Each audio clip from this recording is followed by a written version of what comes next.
कि आर्टिकल 92 की तो बचते हैं कितने हमारे हो गए थे।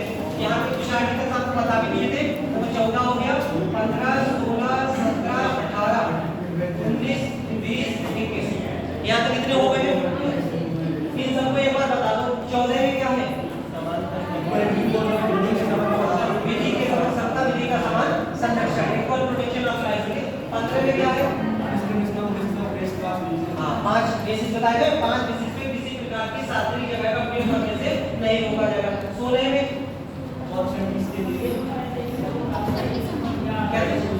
अवसर की समानता, 16 में अवसर की समानता नहीं है। 17 में अस्पृश्यता की समाप्ति। 18 में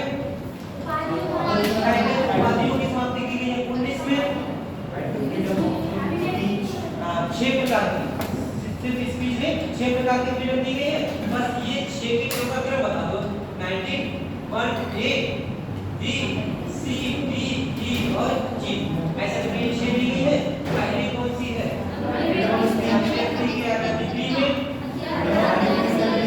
को भी सभा समिति बनाने का अधिकार। सी में बिना हथियारों के सम्मेलन करने का अधिकार। सी में है कोई सभा समिति बनाने का अधिकार। डी में घूमने करने का अधिकार। ई में पहचान करने का। जी में व्यवसाय जिनका ये सब करने का अधिकार। याद करने का तरीका भी आपको बता दिया, याद हो जाएगी। सबसे पहले क्या करेंगे? कुछ बोलेंगे, ऐसे कुछ बोलेंगे तो क्या हो जाएगी? लड़ाई हो जाएगी। लड़ाई हो जाएगी तो कैसे करते हैं? बिना हथियार लड़ाई करनी है, ठीक है? बिना हथियार लड़ाई करनी है तो अकेले नहीं जाएंगे, क्या करेंगे? गुट बना के लेके जाएंगे। ऐसा करते समय टाल देते, क्या करते हैं? तो घूमने चले जाते हैं। घूमने जाएंगे तो अच्छा लगेगा तो वहां पर रहना शुरू कर देंगे। रहने लगेंगे तो सीधी सी बात है, कुछ ना कुछ काम धंधा भी करेंगे। ये 6 हमारे आर्टिकल आ जाते हैं। अधिकार कौन से में? 19 में। 20 में बता, 20 में अरेस्ट डिटेंशन की अरेस्ट डिटेंशन वाली है 22। मतलब अपराध है तो उसमें कन्विक्शन वाला है, ये कन्विक्शन वाला है, क्या है? डिटेंशन वाला 22 में। ध्यान रखना, आपको 20 और 22 इन दोनों में कंफ्यूजन करेंगे, अभी आगे बता देंगे किस तरीके से। इसमें हमारा कन्विक्शन वाला है अपराध और दोष सिद्धि के संबंध में संरक्षण। कितने संरक्षण दिए गए? 3 दिए गए। तीनों बता दो, पहला कौन सा, दूसरा कौन सा, तीसरा कौन सा? लक्षित गतिविधियों से संरक्षण, यानी कि कोई भी क्रिमिनल लॉ बैकडेट से लागू नहीं करेंगे। दूसरा नहीं किया जाएगा कि बात करें। तीसरा बातें नहीं किया जाएगा। आर्टिकल 21 में क्या है? जीवन जीने का अधिकार। इसमें कई तरीके के आपको अधिकार बताएंगे कि कौन कौन से अधिकार हमारे गरिमापूर्ण जीवन में आ जाते हैं, जैसे कि सोने का अधिकार, राइट टू स्लीप, ठीक है, निष्ठा का अधिकार, राइट टू प्राइवेसी, हथकड़ी ना लगाने का अधिकार, ये भी माना जाता है। समय से फांसी देने का अधिकार, तो ये भी हमारा गरिमापूर्ण जीवन। जैसे मान लिया किसी व्यक्ति को अगर फांसी की सजा बोली गई या इसको फांसी की सजा होगी, अब ये नहीं बताया जा रहा फांसी कब होगी, उसे लगे कि हाथ में फांसी मिलेगी। अब वो बेचारा को लगता है जैसे सुबह उठा, आज तो गए, आज शाम तक लटका दिए जाएंगे, शाम में भी बच गया उसे। अगले दिन सुबह फिर उठा, फिर लग रहा है आज गए लगा। तो ये गरिमापूर्ण जीवन है या बहुत ही बुरी सिचुएशन में रह रहा है? बहुत बुरी सिचुएशन। बेचारे को पता ही नहीं है कि आज शाम का सूरज ढलते हुए देख पाएंगे कि नहीं देख पाएंगे। इसको गरिमापूर्ण जीवन बोलेंगे क्या? नहीं बोलेंगे। एक निश्चित समय उसको बताएंगे कि कब आपको फांसी दी जाएगी और उस समय पे उसको फांसी दी जाएगी। एक निश्चित समय के अंदर उसको फांसी लगाने का अधिकार क्या है? गरिमापूर्ण जीवन का। प्रतिष्ठा के साथ जीवन जीने का अधिकार किसमें आ जाता है? गरिमापूर्ण जीवन में। और बाकी लिस्ट दी हुई है 21 में। इसी से जुड़ा हुआ आपको एक आर्टिकल और बताया जाता है 21A। 21A में आपको क्या बताया गया था? शिक्षा का अधिकार, ठीक है, शिक्षा का अधिकार बताया गया था। पहले शिक्षा का अधिकार किसमें आया था? 21 में आया था। 2 विभाग बताए थे, 2 मुकदमे कौन से थे? 2 मुकदमों का नाम बता दो। पहला कौन सा? कोहली जय वर्सेस कर्नाटक का है, बस बता दो कब का है? 1992 का है। और दूसरा कौन सा है? वर्सेस आंध्र प्रदेश राज्य, कब का है? 1993 का है। इसके बाद एक कॉन्स्टिट्यूशनल अमेंडमेंट किया गया था, कौन सा? 86वां संविधान संशोधन अधिनियम। 86वां संविधान संशोधन अधिनियम। वर्ष कौन सा है? 2002 और 2003। 2002 में आया और 2003 में इसको लागू कर दिया गया। तो 86वें संविधान संशोधन अधिनियम के माध्यम से हमारे 3 जगह पर चेंजेस किए गए। हुआ ये था कि जब हमारा संविधान लागू हुआ उस समय शिक्षा उपलब्ध कराना ये जरूरी था। शिक्षा जरूरी थी, शिक्षा उपलब्ध कराना, लेकिन उस समय क्योंकि हमारी आर्थिक परिस्थितियां अच्छी नहीं थी, तो अगर हम सबको शिक्षा उपलब्ध कराने का प्रयास कर रहे हैं तो स्कूल खोलने पड़ेंगे, इन्वेस्टमेंट करना पड़ेगा, इतना पैसा था नहीं। तो हमने इनको क्या किया, हमने इनको फंडामेंटल राइट्स में ना शामिल करके इसको कहाँ शामिल किया था, अपने डीपीएसपी में शामिल कर दिया था, नीति निर्देशक तत्वों में शामिल किया था। आर्टिकल 45 यहाँ पे कहा गया था कि राज्य 6 वर्ष से 14 वर्ष तक के बच्चों को शिक्षा के अवसर उपलब्ध कराए। ये हमारे डीपीएसपी में हमने शामिल कर दिया कि हमारा अधिकार तो है, लेकिन अभी हम इसके लिए कोर्ट में नहीं जा सकते। 6 से 14 वर्ष तक के बच्चों को राज्य शिक्षा के अवसर उपलब्ध कराएगा, इतनी बात कह दी। आगे चलती 86वां संविधान संशोधन आ गया और 86वें संविधान संशोधन अधिनियम के माध्यम से हमने एक जगह कहां पर चेंज किया, अपने फंडामेंटल राइट्स में। और फंडामेंटल राइट्स में हमने नया आर्टिकल शामिल किया था, आर्टिकल 21A। पहले क्या कहा गया, मोहिनी जैन बने के इसमें कि सभी के लिए शिक्षा उपलब्ध कराना क्या है, उस व्यक्ति का मौलिक अधिकार है, गरिमापूर्ण जीवन के लिए जरूरी है। 19 में क्या कर दिया, इस पूरे स्तर की शिक्षा नहीं, एक लेवल है शिक्षा का, वो शिक्षा कौन सी होगी, प्राथमिक स्तर की शिक्षा। 6 से 14 वर्ष तक के बच्चों की शिक्षा प्रत्येक बच्चे का मौलिक अधिकार है। हमने 86वां संविधान संशोधन पारित करवाया और 86वें संविधान संशोधन के माध्यम से फंडामेंटल राइट्स में एक आर्टिकल जोड़ दिया, कौन सा, 21A। और इसके माध्यम से कह दिया गया कि 6 वर्ष से 14 वर्ष तक के बच्चों को, 6 वर्ष से 14 वर्ष तक के बच्चों को शिक्षा क्या होगा, मौलिक अधिकार है। 6 वर्ष से 14 वर्ष तक के बच्चों को शिक्षा उपलब्ध कराना ये राज्य का कर्तव्य तो ही है, साथ में प्रत्येक बच्चे का क्या है, मौलिक अधिकार है। तो जब ये प्रत्येक बच्चे का मौलिक अधिकार घोषित कर दिया गया तो आर्टिकल 45 में जो बात यहाँ पे लिखी हुई है कि राज्य 6 से 14 वर्ष तक के बच्चों को शिक्षा के अवसर उपलब्ध कराएगा, इसका कोई मतलब है क्या? अब तो इसका मतलब नहीं है क्या, क्योंकि अब अगर राज्य 6 से 14 वर्ष तक के बच्चों को शिक्षा के अवसर उपलब्ध नहीं कराता है तो हम कहाँ चले जाएंगे, कोर्ट में चले जाएंगे कि हमारा ये क्या हो गया, मौलिक अधिकार हो गया। तो दूसरी जगह जहाँ पर चेंज किया गया था इसी संविधान संशोधन अधिनियम के माध्यम से, वो कौन सा था, डीपीएसपी में आर्टिकल 45 की भाषा चेंज कर दी। आर्टिकल 45 की भाषा हमने चेंज कर दी क्योंकि इसका कोई मतलब नहीं रहेगा 6 से 14 वर्ष, ये तो हमारा मौलिक अधिकार हो गया।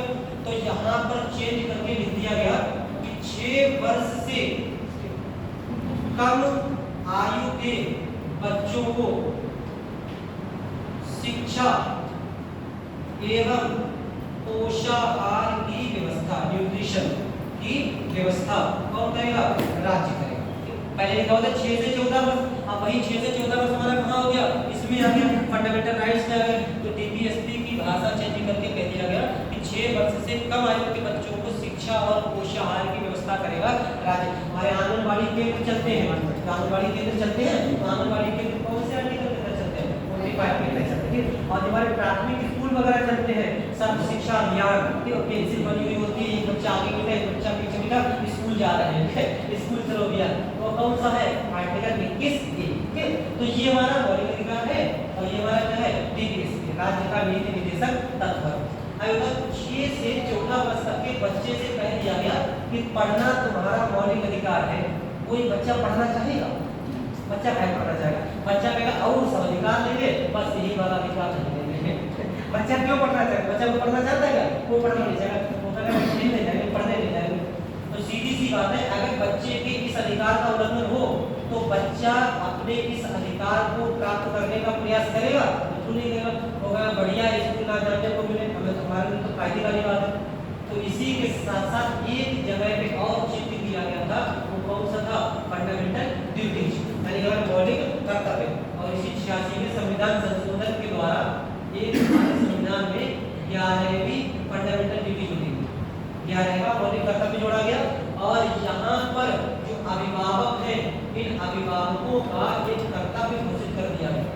अभिभावक जो है, अभिभावक जो है, इनका एक कर्तव्य घोषित किया गया है कि जो 6 से 14 वर्ष तक के बच्चे हैं, इनको सुधारने का प्रयास कौन करे? अभिभावक करे। इनकी ड्यूटी बनती है, अभिभावकों की ड्यूटी है कि वो क्या करें, जो 6 से 14 वर्ष तक के बच्चे हैं इनको शिक्षा के अवसर उपलब्ध कराएं। तो अभिभावकों का कर्तव्य है कि 6 से 14 वर्ष तक के बच्चों को शिक्षा के अवसर उपलब्ध कराएं। तो क्या रहेगा? मौलिक कर्तव्य हमारे कब जोड़ा गया है? 86वें संविधान संशोधन के बाद। ठीक, तो इतना चेंजेस किया गया था हमारा 86 का। तो जो 86 कॉन्स्टिट्यूशनल अमेंडमेंट है 3 जगह चेंज किया गया है। एक फंडामेंटल राइट्स, दूसरा कौन सा? डीपीएसपी, और तीसरा कौन सा? Fundamental duties. फंडामेंटल राइट्स में हमने एक आर्टिकल शामिल कर दिया, आर्टिकल 21A, और इसके माध्यम से 6 से 14 वर्ष तक के बच्चों को शिक्षा उपलब्ध कराना क्या हो गया? मौलिक अधिकार हो गया। डीपीएसपी में आर्टिकल 45 की भाषा चेंज कर दी और कह दिया कि 6 से 14 नहीं, 6 वर्ष से कम आयु के बच्चों को शिक्षा और पोषाहार की व्यवस्था करना राज्य का कर्तव्य होगा। 11वीं में हमने फंडामेंटल ड्यूटी शामिल कर दी और कह दिया गया कि अभिभावकों का कर्तव्य होगा कि जो 6 से 14 वर्ष तक के बच्चे हैं इनके इस अधिकार की ये लोग सुरक्षा करें। ठीक है, एक को प्रमोट करें बच्चों को, या व्यवस्था ऐसी बनाए ताकि बच्चे स्कूल पढ़ने जाएं। तो ये 3 जगह पर चेंज कौन सा हो जाएगा? 86 का संविधान। क्लियर थी बात? तो किस तरीके से शिक्षा का अधिकार हमारे अधिकार में शामिल किया गया है ये हमने कहां से देखा? पहला 2 मुकदमे, कौन सा? पहला कौन सा जगह? मोहिनी जन्म बनाम कर्नाटक राज्य। दूसरा कौन सा? मोहिनी कृष्ण बनाम आंध्र प्रदेश राज्य।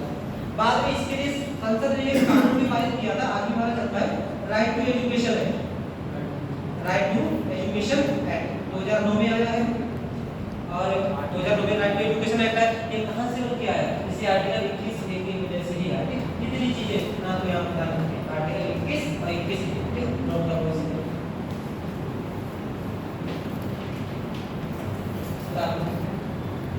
पीएम पोषण योजना से डीपीएस पे बताइए कौन सा? पीएम पोषण योजना। हां, वो सब आर्टिकल 45 के तहत चलती है। जितने भी ऐसे कल्याणकारी कार्य होते हैं ये सब इसी के तहत चलते हैं, आर्टिकल 45 पे। वो जैसे जो एक योजना चलती है उसमें बच्चों को क्या दिया जाता है?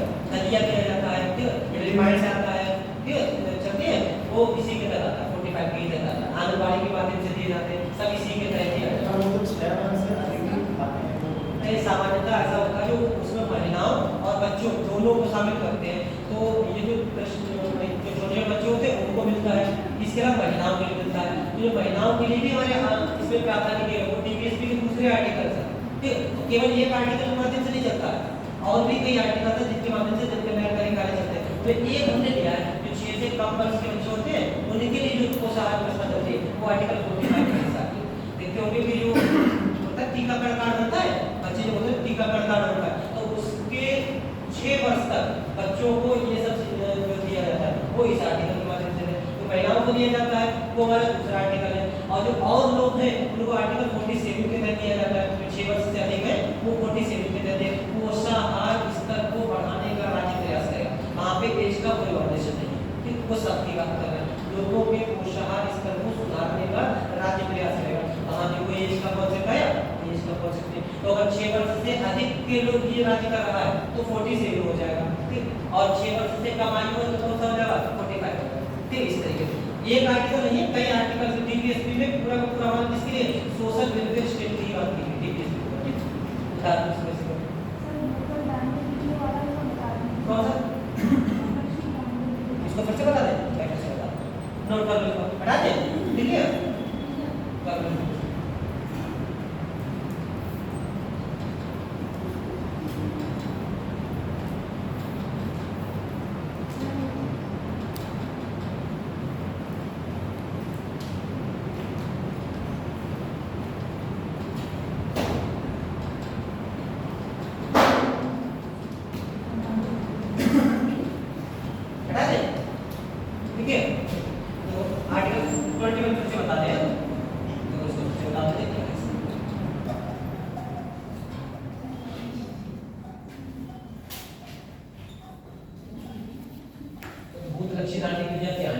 आर्टिकल 21 में क्या कहा गया? 21 में 3 आर्टिकल सवाल दिए गए हैं, इसके 3 सब आर्टिकल्स हैं। पहला क्या कहा गया है? पहला है हमारा भूत लक्षित दांडिक विधियों से संरक्षण, एक ये है। दूसरा कौन सा है?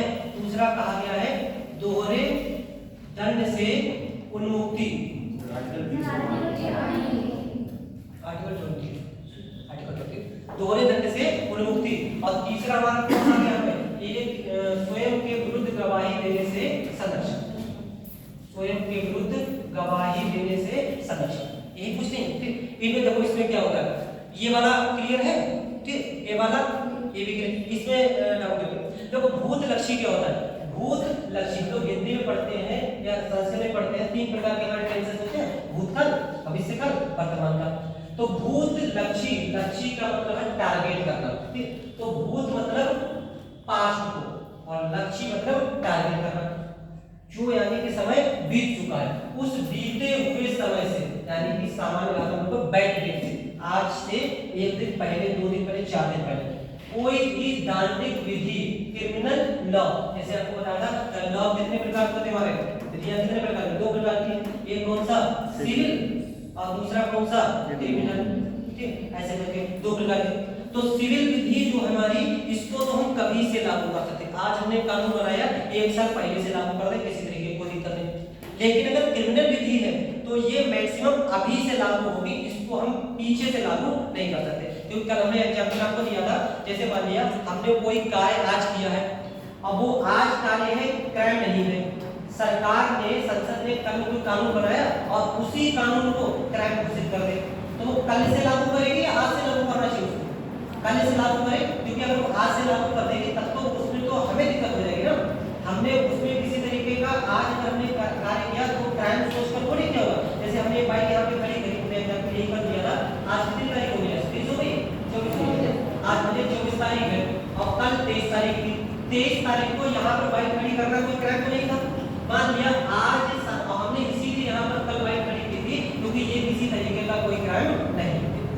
संसद ने क्या किया? आज ये कानून पारित किया, आज 24 तारीख को मानसून सत्र चल रहा है, आज ये कानून पारित किया और यहाँ पे कह दिया कि हाँ कॉलेज के अंदर बाइक अगर लेके आते हैं तो एक क्राइम होगा और उसके लिए 1 साल की सजा दी जाएगी। ये कानून को पारित किया, आज पारित किया। तो ये बताओ इसको कब से लागू करना चाहिए? इसको आज से लागू करना चाहिए या भूत लक्षी है कि कल से लागू कर देना चाहिए? आज से लागू करना चाहिए। अगर ये कल से लागू कर दे, तब तो हमें दिक्कत हो जाएगी कि नहीं हो जाएगी? अगर हमें पता होता कि हाँ ऐसा कोई क्राइम हो सकता है तो हम यहाँ पे कल ही लागू नहीं करेंगे। तो ऐसे किसी क्रिमिनल केस को हम बैड डेट से लागू नहीं करेंगे। इसका एक मतलब तो ये होता है, बहुत अच्छी दांडिक विधियों का सिंपल सा मतलब होता है कि दांडिक विधियों को यानी कि क्रिमिनल केसेस को, क्रिमिनल लॉ को हम लोग बैड डेट से लागू नहीं कर सकते, पहली बात। दूसरी बात, कोई कार्य जब किया गया था, अपराध जिसको कहते हैं, जो अपराध किया गया है, जिस समय वो अपराध किया गया है उस समय जितनी सजा निर्धारित है मैक्सिमम उतनी ही सजा दी जाएगी, उससे अधिक सजा नहीं दी जाएगी, ठीक। ये इसका मतलब होता है। पहली बात, क्रिमिनल केस को बैड डेट से लागू नहीं करेंगे।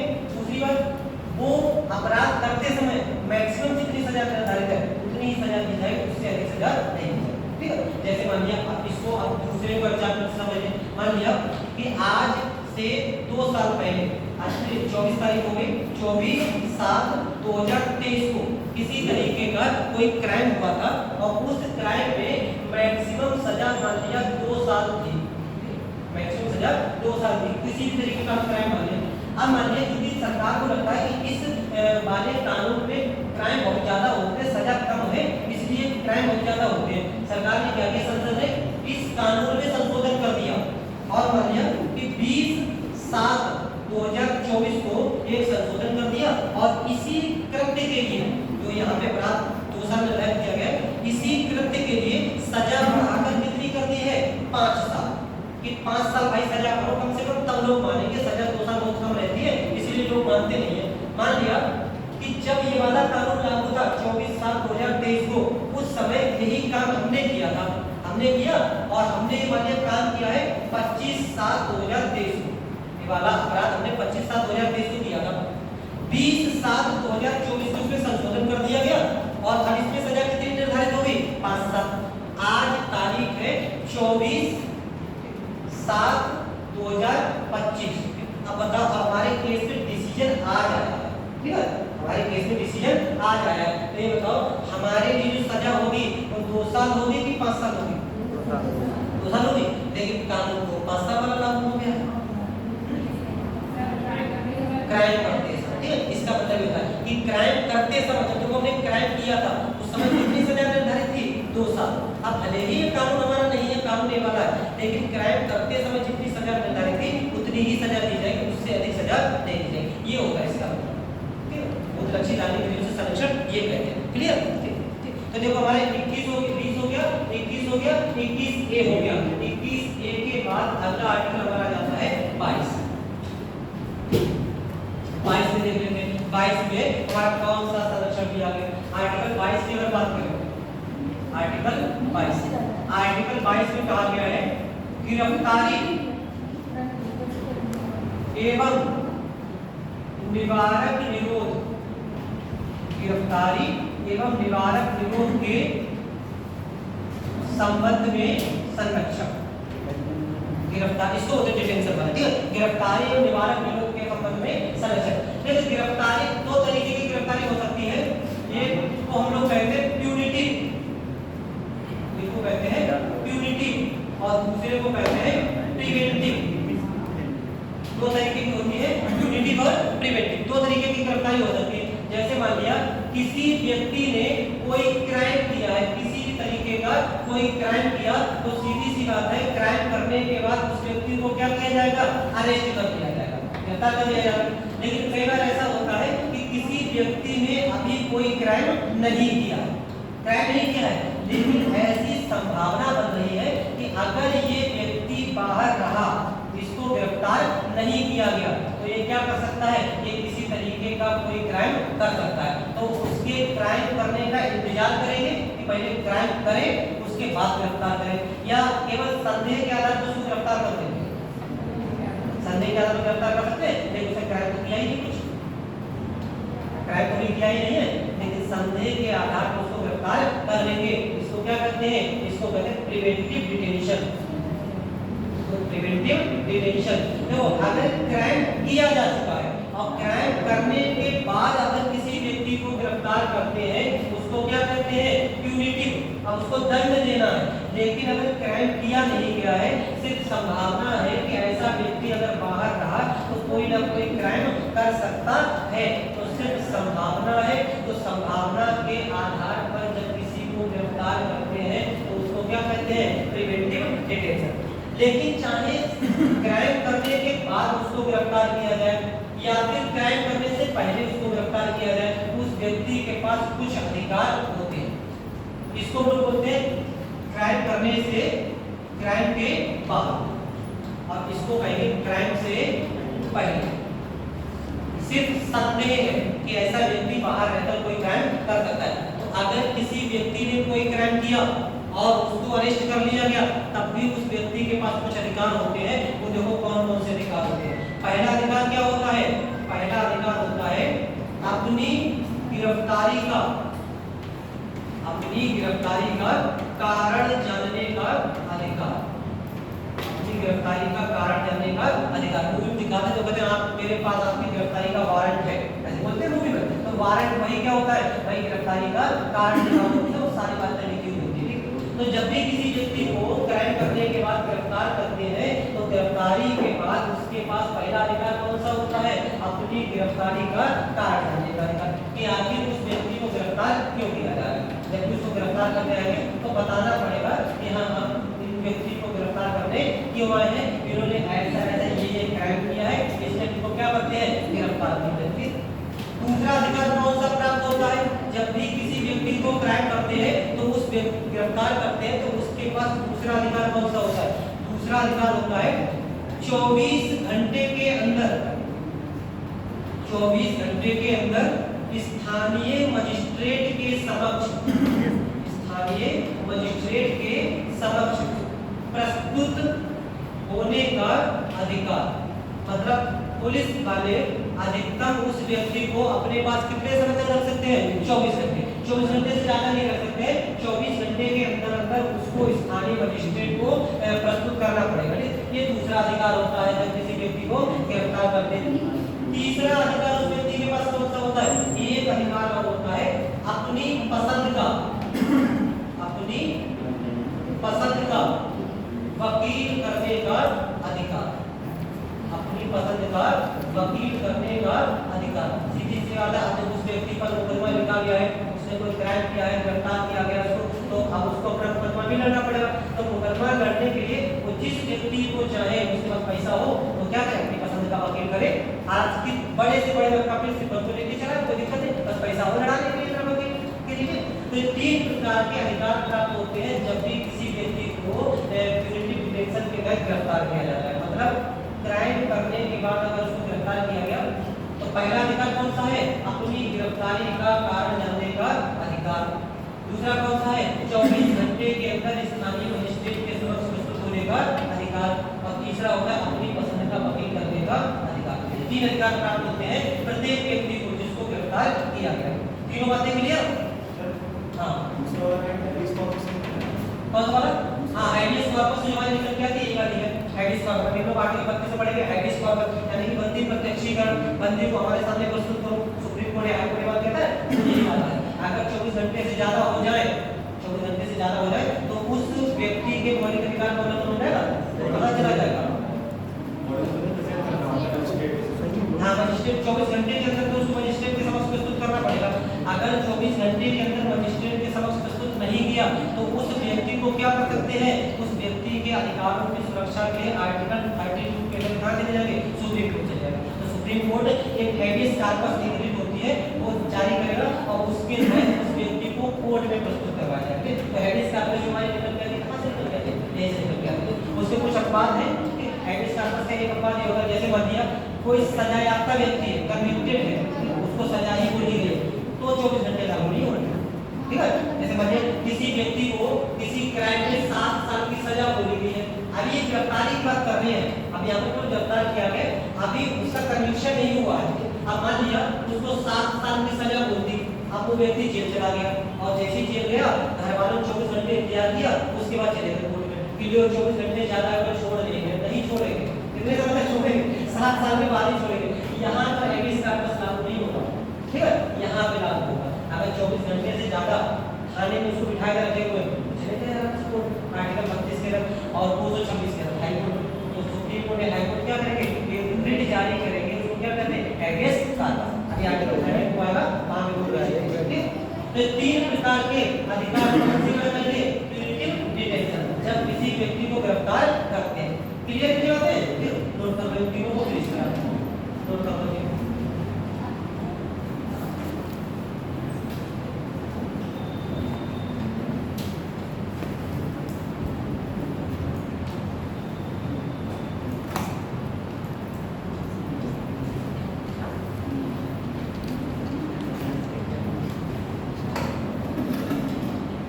ठीक है, हटा दें।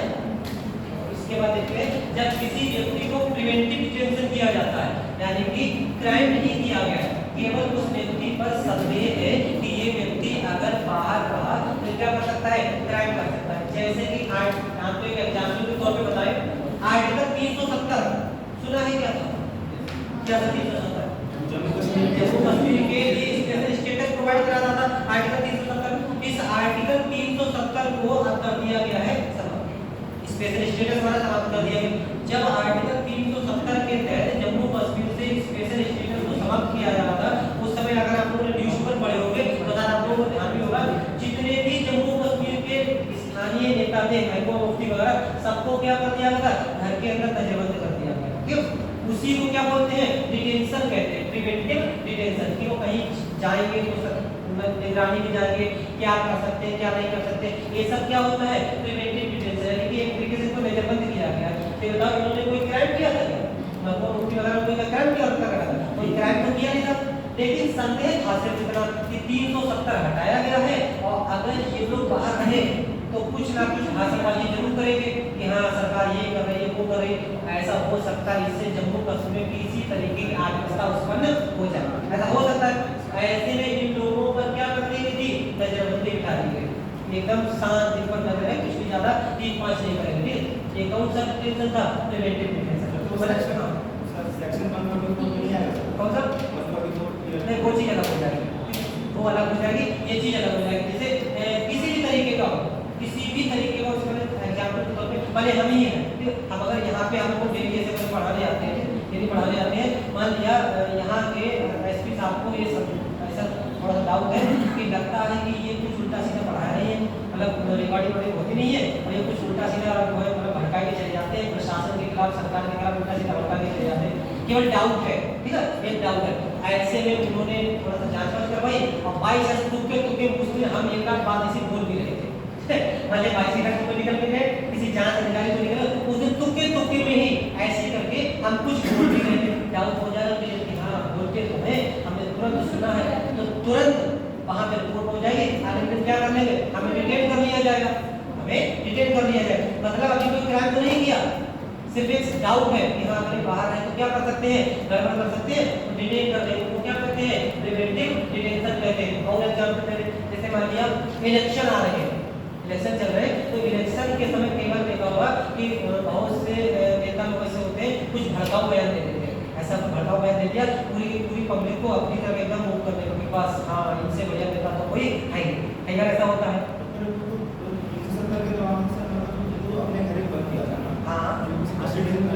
नहीं तो कोई जरूरी नहीं है प्रिवेंटिव डिटेंशन जेल में ही करें, प्रिवेंटिव डिटेंशन जेल में भी हो सकता है, घर के अंदर भी हो सकता है। कौन से नहीं, कर्फ्यू अलग चीज होती है, कर्फ्यू में कोई एक व्यक्ति विशेष के लिए फोकस नहीं करते हैं, कर्फ्यू पूरे क्षेत्र के लिए होता है, पब्लिक सबके लिए होता है, लेकिन ये एक किसी व्यक्ति विशेष के लिए ऐसा थोड़ी मान लिया अब यहाँ पे अगर हमारे बारे में शिकायत है तो हम ही को तो डिटेल करेगा, ये तो थोड़ी कर देंगे, वो तो अपने यहाँ घंटा पढ़ चले जाएंगे, सर हम रहेंगे केवल, कर्फ्यू अगर लग जाएगा तो फिर सभी बंद, हम भी नहीं आएंगे वो भी नहीं आएंगे, तो वही चीज कर्फ्यू एक अलग चीज होती है और ये प्रिवेंटिव डिटेंशन एक अलग चीज है। प्रिवेंटिव डिटेंशन में पब्लिक के राइट्स प्रभावित नहीं होते और किसी के, ये उसी व्यक्ति विशेष के राइट्स प्रभावित होते हैं। कर्फ्यू में तो बाकी लोगों के भी राइट्स क्या हो जाते हैं, सीमित हो जाते हैं कोशिश करते हैं, कर्फ्यू एक अलग चीज है, ये चीज अलग है।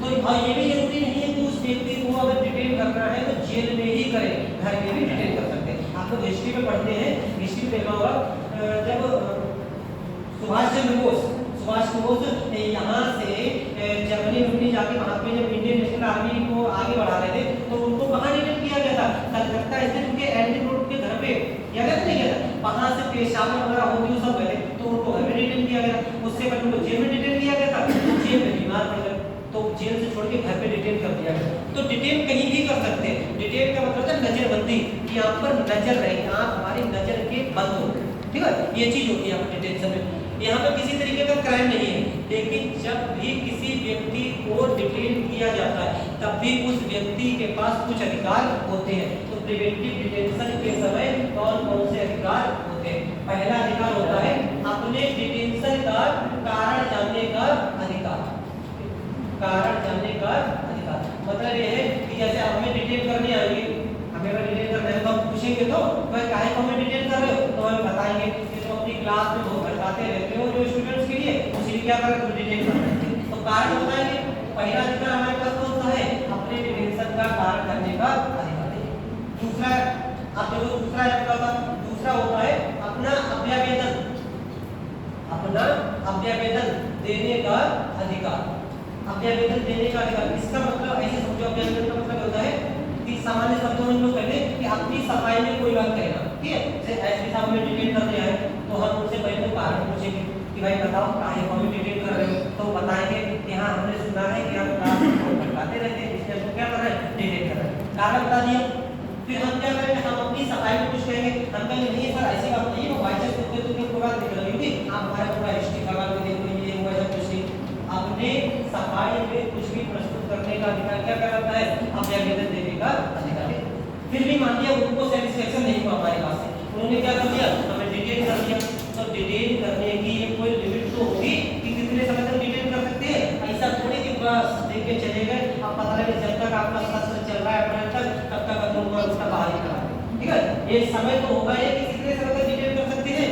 तो यहाँ पर एक समय की भी सीमा डिसाइड की गई है कि ये समय सीमा कितनी होगी, 3 माह, मैक्सिमम हम कितना डिटेन कर सकते हैं, 3 महीने तक डिटेन कर सकते हैं।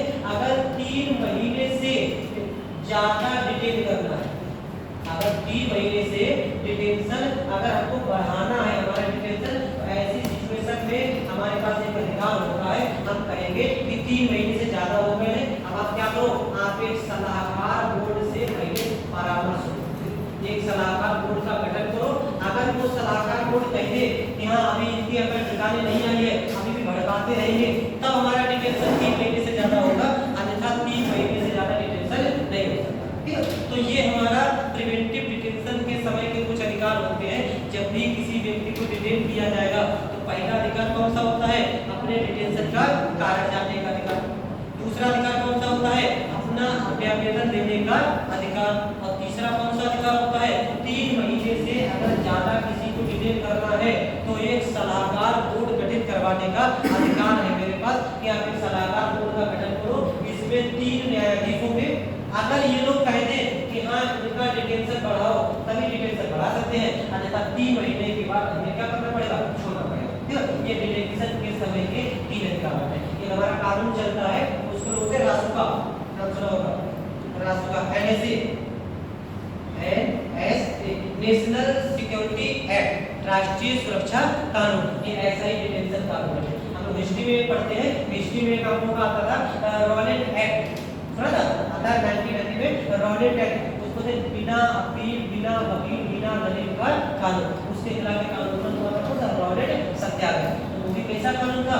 ऐसा डिटेंशन कानून था। बस उसका विरोध इसलिए हुआ था उस समय क्योंकि आज ऐसे डिटेंशन कानून के संबंध में हमको ये अधिकार प्राप्त होते हैं, उस कानून में हमको ये अधिकार प्राप्त नहीं है। पर डिटेन कर रहे हैं तो कुछ ना कुछ बताएंगे तो काहे डिटेन कर रहे हैं। तो रॉलेट एक्ट में ऐसा कोई प्रावधान नहीं था, इस वजह से रॉलेट एक्ट का किया गया था। तो ये हमारे डिटेंशन कुछ हमारे अधिकार हो जाते हैं। और 3 अधिकार कौन से हैं? ठीक है, किसी व्यक्ति को गिरफ्तार करेंगे तब भी 3 अधिकार, और किसी व्यक्ति को डिटेन करेंगे तब भी 3 अधिकार। गिरफ्तारी के समय 3 अधिकार कौन से? पहला कौन सा हो जाएगा? अपनी गिरफ्तारी का कारण जानने का अधिकार। दूसरा कौन सा है? कौन सा? 24 घंटे के अंदर मजिस्ट्रेट के समक्ष प्रस्तुत होने का अधिकार। तीसरा अपनी पसंद का वकील करने का अधिकार। और जब किसी व्यक्ति को डिटेन करेंगे तो पहला कौन सा? अपने डिटेंशन का कारण जानने का अधिकार। दूसरा अपना अभ्यावेदन देने का अधिकार। और तीसरा 3 महीने से ज्यादा डिटेन करने पर सलाहकार बोर्ड से पुनर्विचार करवाने का अधिकार। क्लियर? अच्छा देख लो, डिटेंशन लिखो, डिटेंशन की 3 अधिकार लिखो। पहले लिखो पहले लिखो डिटेंशन का कारण जानने का अधिकार। तीनों एक एक करके लिख लो। पहले लिखो डिटेंशन का कारण जानने का अधिकार। अभ्यावेदन का अपनी सफाई में कुछ कहना, इसको करते हैं इंग्लिश में करते हैं प्रेजेंटेशन कहते हैं। प्रेजेंटेशन देने का सीधी समझ में कि हमें गिरफ्तार करने के लिए आगे तो हम अपनी सफाई में कुछ कहेंगे कि नहीं, ऐसा कुछ नहीं है। आपको किसी ने गलत सूचना दी है, ये सब बातें, इसको क्या कहते हैं? अभ्यावेदन कहते हैं। ठीक, पहला क्या हो गया? कारण जानने का अधिकार। दूसरा है अभ्यावेदन देने का अधिकार। और तीसरा लिख लो 3 माह से ज्यादा डिटेन करने पर, 3 माह से ज्यादा डिटेन करने पर सलाहकार बोर्ड से, 3 माह से ज्यादा डिटेन करने पर सलाहकार बोर्ड से पुनर्विचार करवाने का अधिकार। 3 माह से ज्यादा डिटेन करने पर सलाहकार बोर्ड से पुनर्विचार करवाने का अधिकार। ये हमारा आता है आर्टिकल 22 के लिए। सर आपका ये अलग चीज है। आपका हमारा डिटेंशन में नहीं आता है, आर्म फोर्सेस स्पेशल पावर से, ठीक है, वो एक अलग चीज है। वो मिलिट्री को स्पेशल पावर्स दी जाती है, तो उसमें प्रिवेंटिव डिटेंशन के लिए हम कोर्ट जा सकते हैं। तो आपका काम नहीं, वहां पे नहीं लगती है। ठीक है, जहां पे खाली जाता है। हाँ, आपका अगर है तो आपका पे ये वाले कानून लागू नहीं होंगे। ठीक, आपका एक अलग चीज है और प्रिवेंटिव और प्रिवेंटिव की अलग चीज है। जैसे आपका की बात करें तो कुछ भारत के कुछ आसान एरिया है, खासकर नॉर्थ ईस्ट के एरिया, हमारे जम्मू कश्मीर वाले, यहाँ पर एक एक्ट आपका लागू हुआ है, आपका armed forces special powers act. यहाँ पर जो आर्म्ड फोर्सेस होती है, मिलिट्री के लोग होते हैं, इनको एक स्पेशल पावर दी जाती है। जैसे मान लिया वो लोग गश्ती कर रहे हैं, पेट्रोलिंग पे है, अगर किसी व्यक्ति को उनको संदेह है, पहले तो उसको रुकने का इशारा करेंगे। अगर वो नहीं रुका तो उनके पास अधिकार होता है कि इसके पैर पे गोली मार दो। और इसके बावजूद भी अगर कुछ ज्यादा ही व्यवस्था गड़बड़ होती है तो उस व्यक्ति को शूट एंड साइड के ऑर्डर दिए जाते हैं, तो अधिकार होते हैं आपका।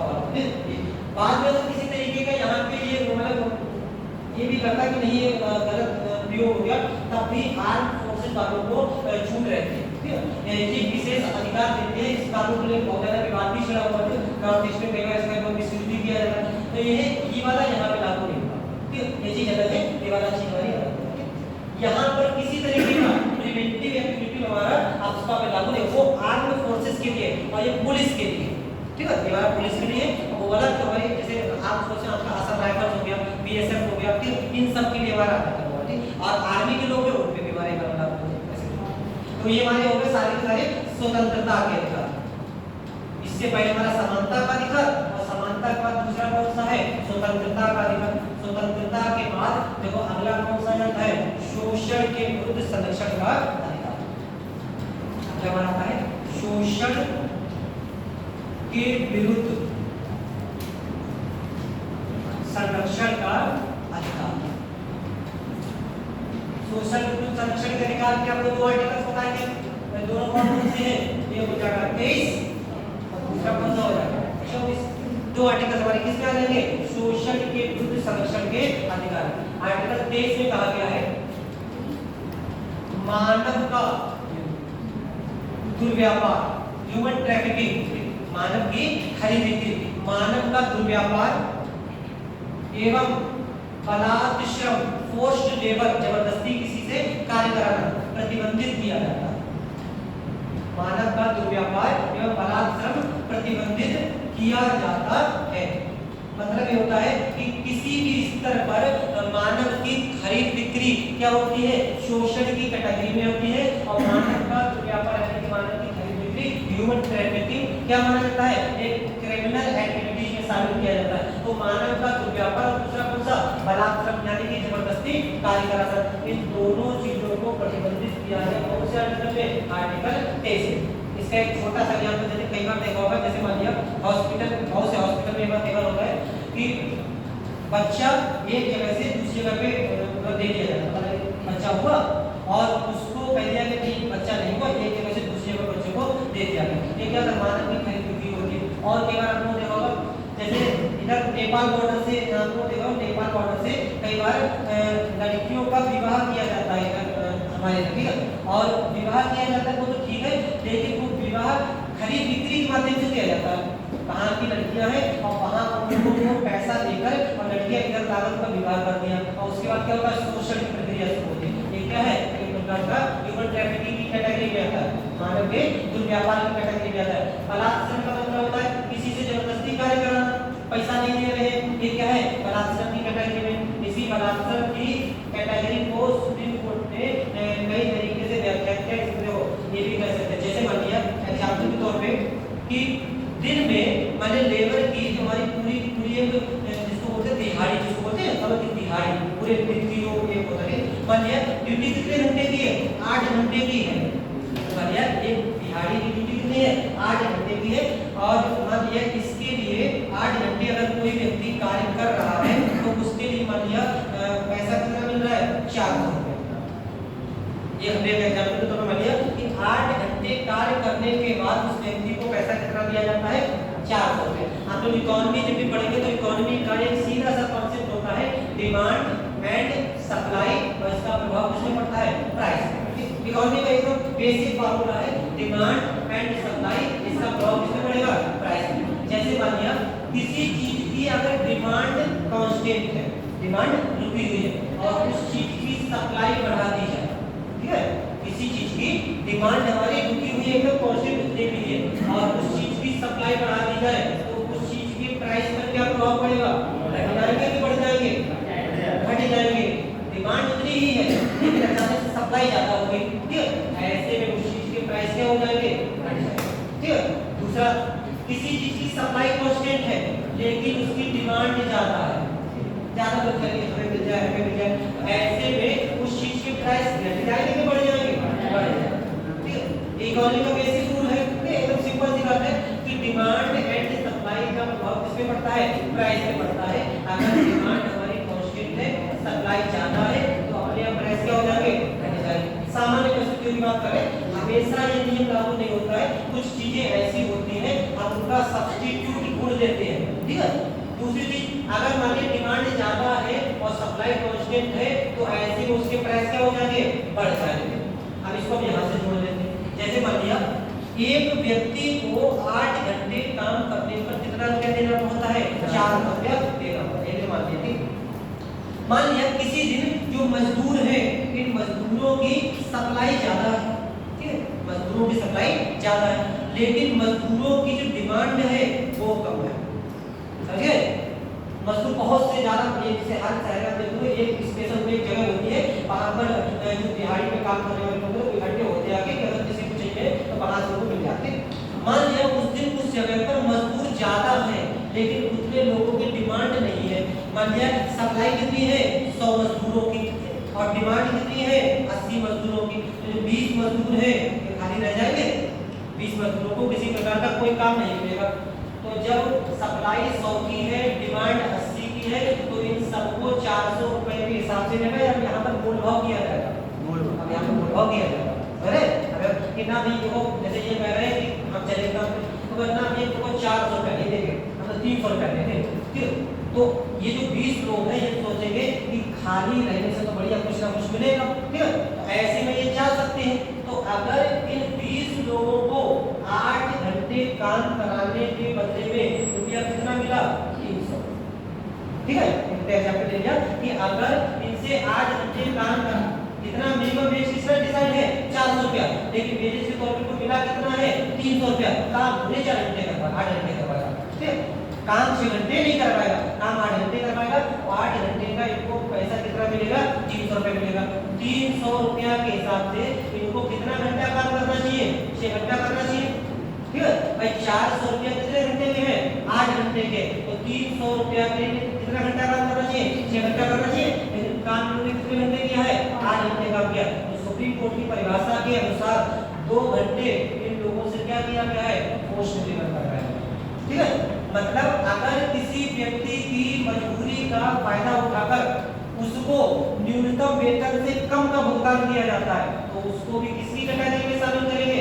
अलास्टिक की कैटेगरी, ठीक है। ये जो एग्जांपल हमने बताया, इसका सुप्रीम कोर्ट की जो शब्द है उसमें ये कहा गया है कि अगर किसी व्यक्ति की मजबूरी का फायदा उठाकर उसको न्यूनतम वेतन से कम पर नियुक्त किया जाता है, तो उसको भी किसमें शामिल करेंगे? बलात्कार श्रम, यानी कि जबरदस्ती कार्य कराने में शामिल करेंगे।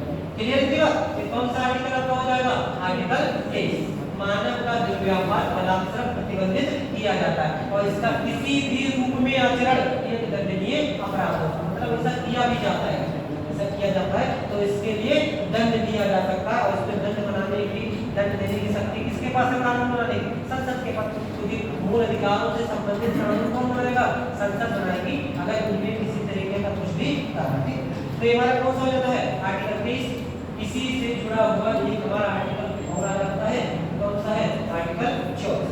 आर्टिकल 24 में कहा गया है कि 14 वर्ष से कम आयु, 14 वर्ष से कम आयु के बच्चों को, 14 वर्ष से कम आयु के बच्चों को किसी भी खान, कारखाना या खतरनाक नियोजन में नहीं लगाया जाता है।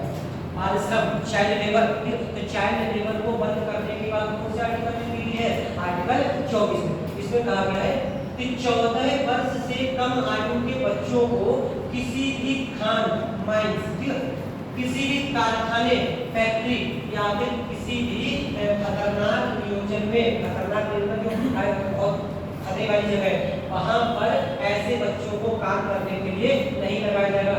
ये क्या होता है? आर्टिकल 24 के तहत बाल श्रम को रोकने की बात कही। ऐसे ही पूछ लिया जाए तो बात अलग है। अगर आपसे डायरेक्ट अगर पूछा जाए ऐसे करके कि निम्नलिखित में से संविधान के किस अनुच्छेद में बाल श्रम को रोकने की बात कही गई, तो कौन सा हो जाएगा? आर्टिकल 24।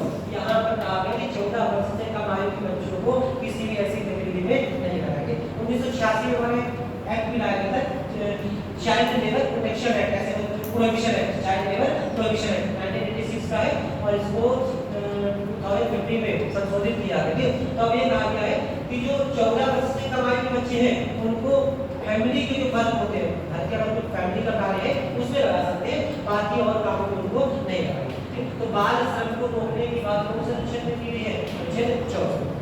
23 में सभी को शामिल किया गया, पूरे मानव समुदाय को शामिल किया गया और 24 में केवल और केवल बच्चों को शामिल किया गया और 23 में मानव की खरीद बिक्री और जबरदस्ती काम कराने को प्रतिबंधित किया गया है और 24 में बच्चों से काम कराने को प्रतिबंधित किया गया है। क्लियर? ये हमारे दो आर्टिकल हो गए अपने शोषण के विरुद्ध संरक्षण के अधिकार। तो 23 में लिख लो मानव का दुर्व्यापार एवं बलात्कार प्रतिबंधित किया जाता है। देखिए ठीक है 14 वर्ष से कम आयु के बच्चों को खान कारखानों और खतरनाक नियोजन में नहीं लगाया जाता। ये हमारे दो आर्टिकल किसमें हो जाते हैं? शोषण के विरुद्ध संरक्षण के अधिकार में। मेरा इसके बाद देखो अगला कौन सा जाएगा? अगला आ जाएगा आपका धार्मिक स्वतंत्रता का अधिकार और धार्मिक स्वतंत्रता के अधिकार में कौन कौन से अधिकार शामिल हैं? धार्मिक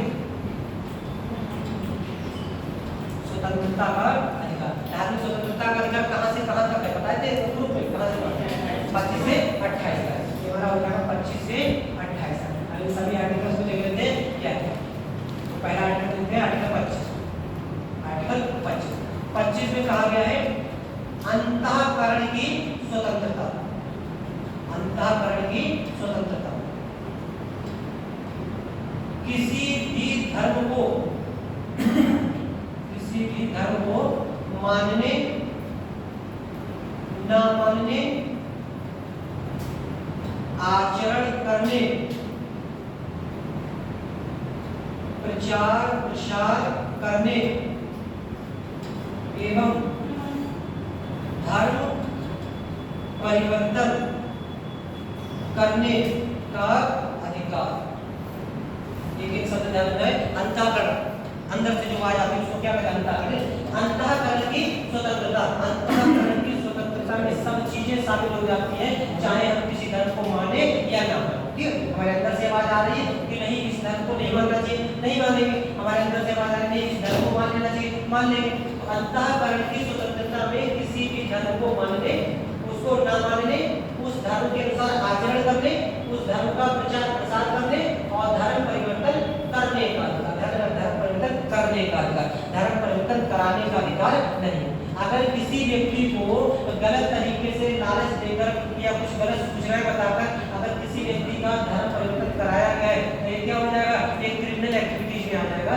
लेकिन धर्म परिवर्तन अगर स्वतः करते अपना तो उसमें किसी तरीके की कोई दिक्कत नहीं है। क्या है? हमारा फंडामेंटल राइट है। बस अंतर ये होता है कि अगर कोई व्यक्ति अपना धर्म परिवर्तन करता है तो 1 महीने के अंदर उसको इस बात की सूचना अपने जिला मजिस्ट्रेट को देनी होगी कि हमने धर्म परिवर्तन कर लिया है, आज से हमारा धर्म ये है। ठीक? तो आर्टिकल 25 के अनुसार अंतःकरण की स्वतंत्रता किसी भी धर्म को मानने ना मानने आचरण करने प्रचार प्रसार करने और धर्म परिवर्तन करने का अधिकार शामिल है। लेकिन ध्यान रखना है ये सब अधिकार शामिल तो हैं लेकिन ये सब अधिकार पर कुछ रिस्ट्रिक्शंस लगाए गए हैं। जैसे कि आपका सोशल सिस्टम ठीक ठाक ढंग से चलता है।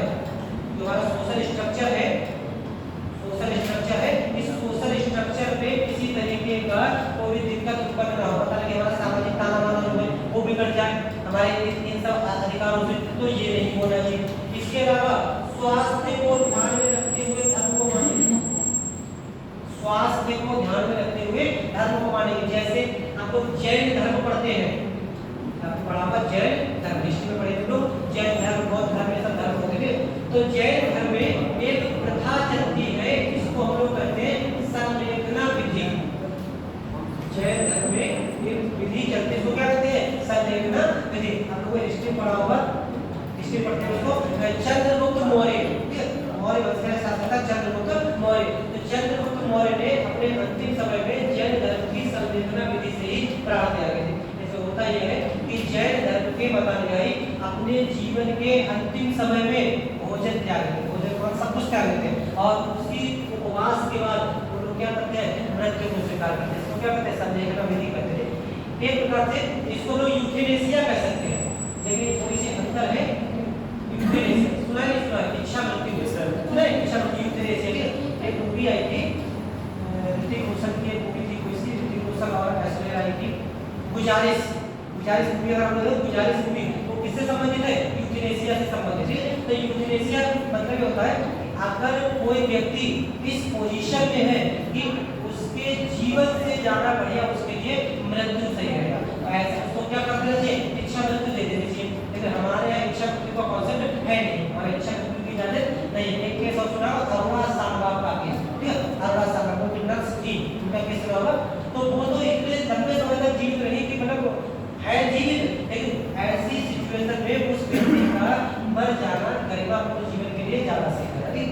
तो यूथनेसिया भी 2 प्रकार की होती है, एक कौन सी होती है, एंटी यूथनेसिया, और दूसरी कौन सी होती है, पैसिव यूथनेसिया। 2 तरीके की होती है, एक्टिव या फिर पैसिव। एथिक्स में आप लोग पढ़ेंगे वहां पे अभी हल्का सा की से जितना हमारे पास जल्दी चीज है। तो यूथनेसिया 2 प्रकार की होती है, एक्टिव या फिर पैसिव।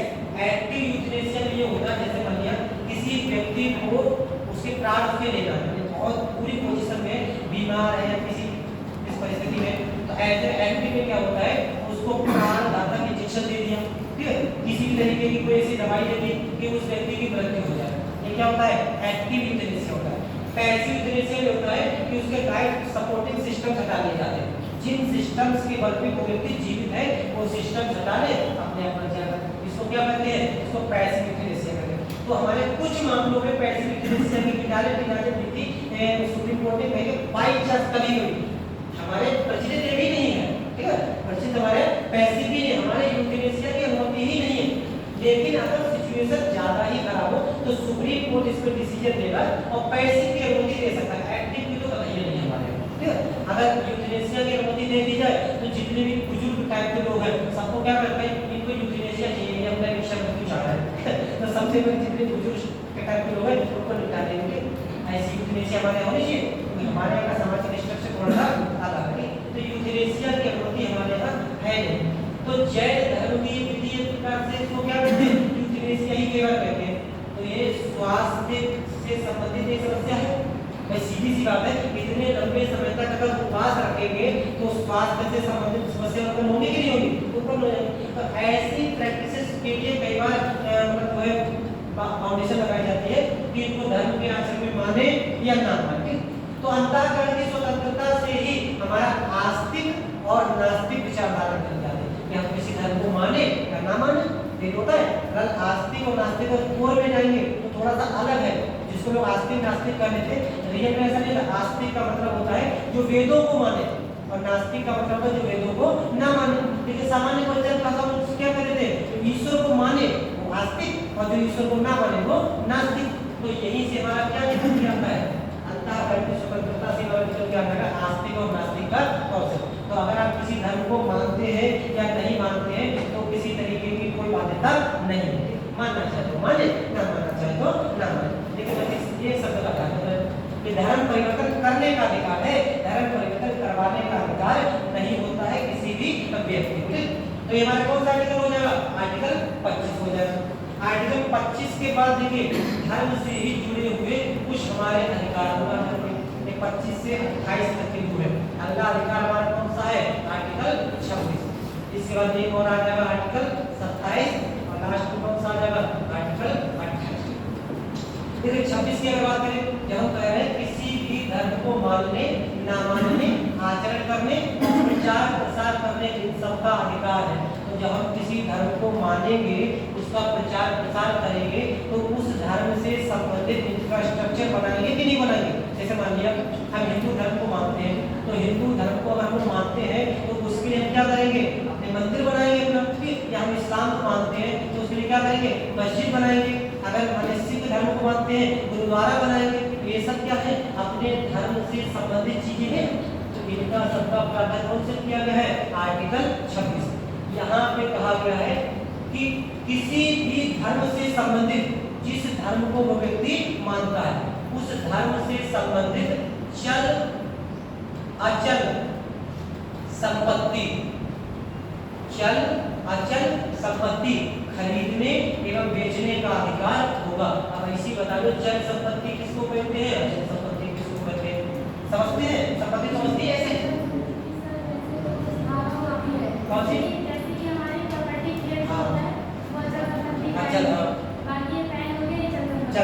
मतलब कहते हैं कि जिसको हम जितनी जल्दी लिक्विडिटी में कन्वर्ट कर सके, इकोनॉमी में कॉन्सेप्ट है लिक्विडिटी, यानी कि पैसा, सामान्य बोलचाल में कर सकते हैं पैसा, जिसको हम जितनी जल्दी पैसे में कन्वर्ट कर सके उसको क्या कहते हैं, चल संपत्ति। और किसी संपत्ति को अगर पैसे में कन्वर्ट करने में थोड़ी सी देरी हो उसको क्या कहेंगे, अचल संपत्ति। जैसे मान लिया मेरे पास कोई जमीन पड़ी हुई है, हम उस जमीन को बेचना चाहें, ठीक है, तो हम उसे बोर्ड लगा देंगे कि ये प्लॉट बिकाऊ है, ठीक है। अब वो बिकाऊ है, क्या पता आज बिके, 1 महीने बाद बिके, साल 2 4 साल 6 साल बाद बिके, तो उसका कोई भरोसा थोड़ी है, ठीक है। दूसरा, हमें आज पैसे ऐसी अंगूठी निकाली, ले जाके बेच दी जाके, अभी ले जाके पैसा हो जाएगा, ठीक है। तो ये क्या हो गई, ये चल संपत्ति है, प्लॉट क्या है, अचल संपत्ति, ठीक है।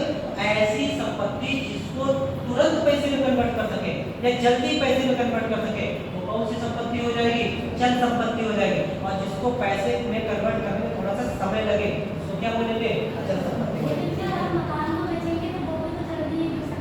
नहीं, जल्दी भी मिल सकता है, देरी भी मिल सकता है, उसकी लिक्विडिटी इतनी ज्यादा थोड़ी है।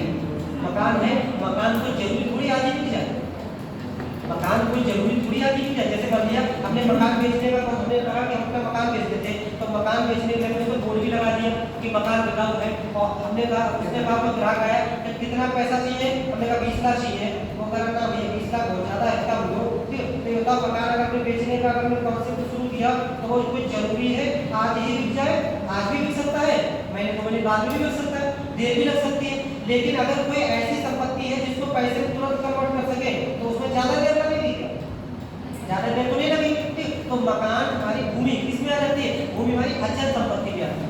तो जितनी भूमि है हमारी, सब भूमि कैसी हो जाती है, अचल संपत्ति में। हमारे आभूषण है, नकदी है, ये सब किसमें आ जाती है, अचल संपत्ति है, ठीक है। ऐसे करें तो क्योंकि उसको पैसे में कन्वर्ट करने में देरी नहीं लगेगी, क्लियर।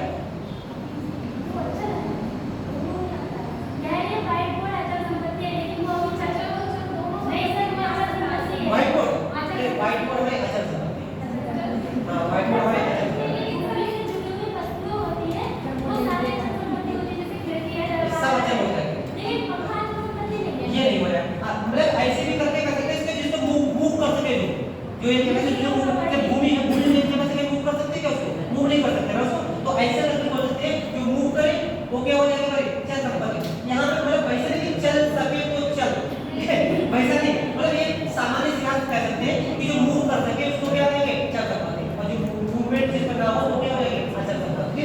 तो ये इसको इकोनॉमी से नहीं जोड़ सकते, जिसको जितनी जल्दी लिक्विडिटी में कन्वर्ट कर सके वो क्या हो जाएगा, चल संपत्ति, और लिक्विडिटी में कन्वर्ट करने में देरी है तो उसको क्या हो जाएगा, अंशमान एक पंखा है, इसको उतारेंगे, ले जाके बेचा नहीं जाएगा, तो इसकी कीमत उतनी ज्यादा नहीं गिरेगी।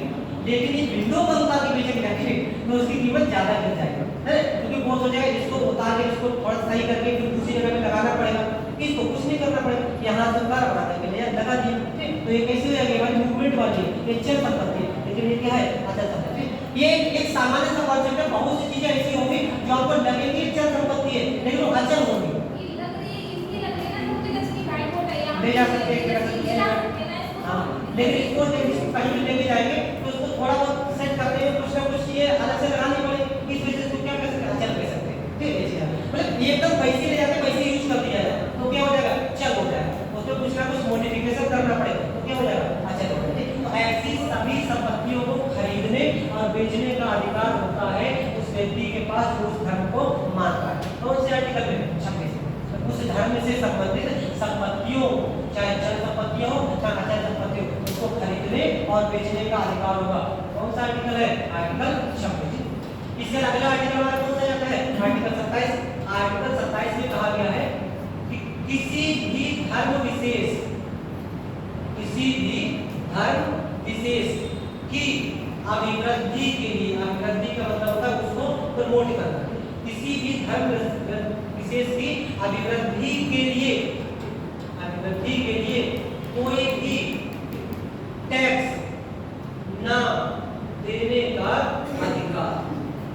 जैसे हम लोग मेडिकल हिस्ट्री पढ़ते हैं, मेडिकल हिस्ट्री में आपको टैक्स मिलता है कौन सा, जजिया, एक धर्म विशेष को प्रमोट करने के लिए कर रहा, क्या वर्तमान में ऐसा कोई कर लिया जाता है क्या, ऐसा कोई कर नहीं लिया जाता। तो किसी भी धर्म विशेष की अभिवृद्धि के लिए किसी भी प्रकार का कोई भी टैक्स नहीं दिया जाएगा। ये कौन से आर्टिकल में है, आर्टिकल 27 में। लेकिन फिर भी आप लोग कई बार देखते होंगे बहुत से हमारे धार्मिक प्लेसेस ऐसे होते हैं जब वहां पे जाते हैं तो हमको वहां पर एंट्री के लिए पैसे देने होते हैं, वो क्या होता है, वो फीस होती है, ठीक है। क्या है, फीस है, शुल्क है, ठीक है। ये फीस अलग चीज होती है, टैक्स अलग चीज होती है। फीस और टैक्स में अंतर देखिए क्या होता है।